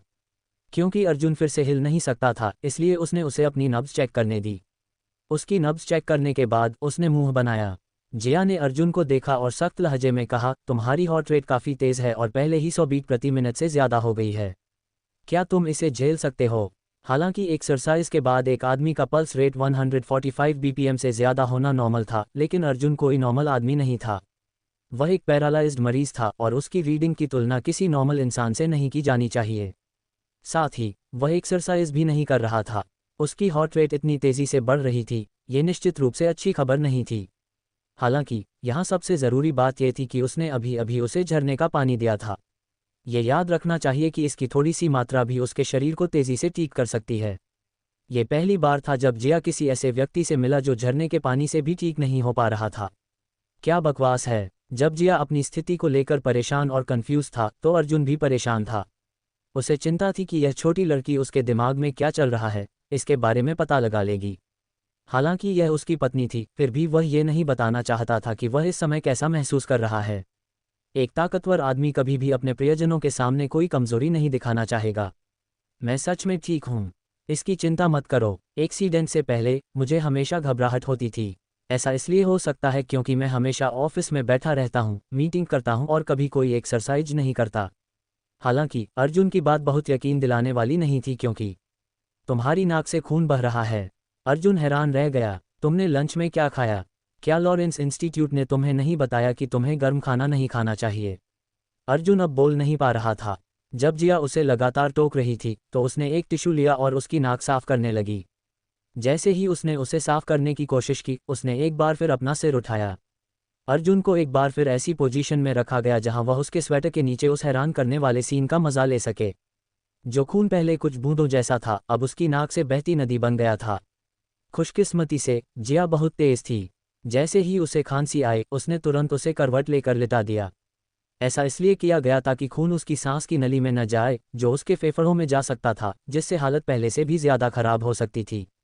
क्योंकि अब वह सिर्फ करवट लेकर लेट सकता था, इसलिए उसके शरीर से जो खून निकल रहा था वह कोई बड़ी प्रॉब्लम नहीं थी। प्रॉब्लम यह थी कि खून बाहर नहीं निकल पा रहा था और पीछे की ओर उसके शरीर में जाने लगा। यह उन लोगों के लिए बहुत बड़ा खतरा था जिन्हें पैरालाइज्ड थे। उनमें से ज्यादातर की मौत हो गई या उन्हें प्लूरल इफ्यूशन हो गया क्योंकि नर्स उनकी देखभाल करने में माहिर नहीं थी। भले ही वह पहले से ही एक तरफ लेटा हुआ था, उसके शरीर से सारा खून निकालने के लिए जिया धीरे धीरे अपने अंदर की कुछ चीज उसे दे रही थी और उसकी पीठ थपथपा रही थी। अर्जुन, जो पहले से ही अपनी हरकतों से शर्मिंदा था, अब खुद को भी जज कर रहा था। जब वह हेल्दी और फिट था तो कई औरतें उसके साथ सोना चाहती थीं, लेकिन उसने कभी उन्हें एक सेकंड से ज्यादा नहीं देखा था। जाहिर है, किसी औरत को देखने से उसकी नाक से खून कभी नहीं निकला। उसे हमेशा लगता था कि यह सिर्फ एक बड़ा चढ़ाकर कही गई बात है, मर्दों का औरतों को ये बताने का एक खास तरीका कि वे उनके बारे में क्या महसूस करते हैं। लेकिन अब न सिर्फ उसकी नाक से खून बह रहा था, बल्कि वह खून भी खांस रहा था। अर्जुन को लगा कि शायद वह अकेला ऐसा आदमी होगा जो अपनी पत्नी के शानदार हम्स को देखने के बाद नाक से खून बहने की वजह से दम घुटने से मर जाएगा। ये देखकर कि उसके मुंह से ज्यादा खून निकल रहा था, अर्जुन के मन में अपनी जान लेने का ख्याल आया। वह यूथेनेशिया नहीं मांग रहा था, वह बस दीवार से टकराकर मरना चाहता था। ये बहुत शर्मनाक था। सच तो ये था कि अर्जुन नॉर्मल हालात में इतना खून नहीं खान सकता। ये जिया था जिसने जानबूझकर उसके शरीर से खून बाहर निकाला था ताकि वह वापस उसके फेफड़ों में न जाए। जैसे ही उसने अपनी नाक से आ रहा सारा खून खांसकर बाहर निकाला, जिया ने उसे थपथपाना बंद कर दिया। अचानक डिस्पोजेबल स्टेराइल कपड़े पहने एक जोड़ा दरवाजे पर दिखाई दिया। जब औरत ने अपने सामने का सीन देखा तो वह चिल्लाई, डॉक्टर, डॉक्टर, मरीज खून खांस रहा है, जल्दी उसे बचाओ। जान लिचुन अभी भी बोल नहीं पाया था। जिया उस औरत को देखकर हैरान रह गई। जिया ने अभी अभी अर्जुन को ठीक से सांस लेने के लिए कहा था। वह नंबर 1 से उसकी बेडशीट बदलने ही वाली थी कि वह औरत चिल्लाई और इस वजह से कमरे के बाहर सब लोग घबरा गए। सोफिया कमरे के ठीक बाहर थी। जब वह उसके लिए चिड़िया का घोंसला लाना चाहती थी तो जेयान और राकेश ने उसे रोक दिया। हालांकि जब उन्होंने रोने की आवाज़ सुनी तो जेयान और राकेश कमरे में भागे। सोफिया उनके ठीक पीछे पीछे गई। वह आखिरकार अर्जुन से मिल रही थी। जब से वह भर्ती हुआ है, उसे कभी भी उसे वह चिड़िया का घोंसला देने का मौका नहीं मिला जो उसने बनाया था। अब जब उसे आखिरकार मौका मिल रहा था तो सोफिया कमरे में ऐसे दौड़ रही थी जैसे 100 मीटर की दौड़ हो। हालांकि कमरे में पहुंचते ही वह एक दूसरी औरत से टकरा गई।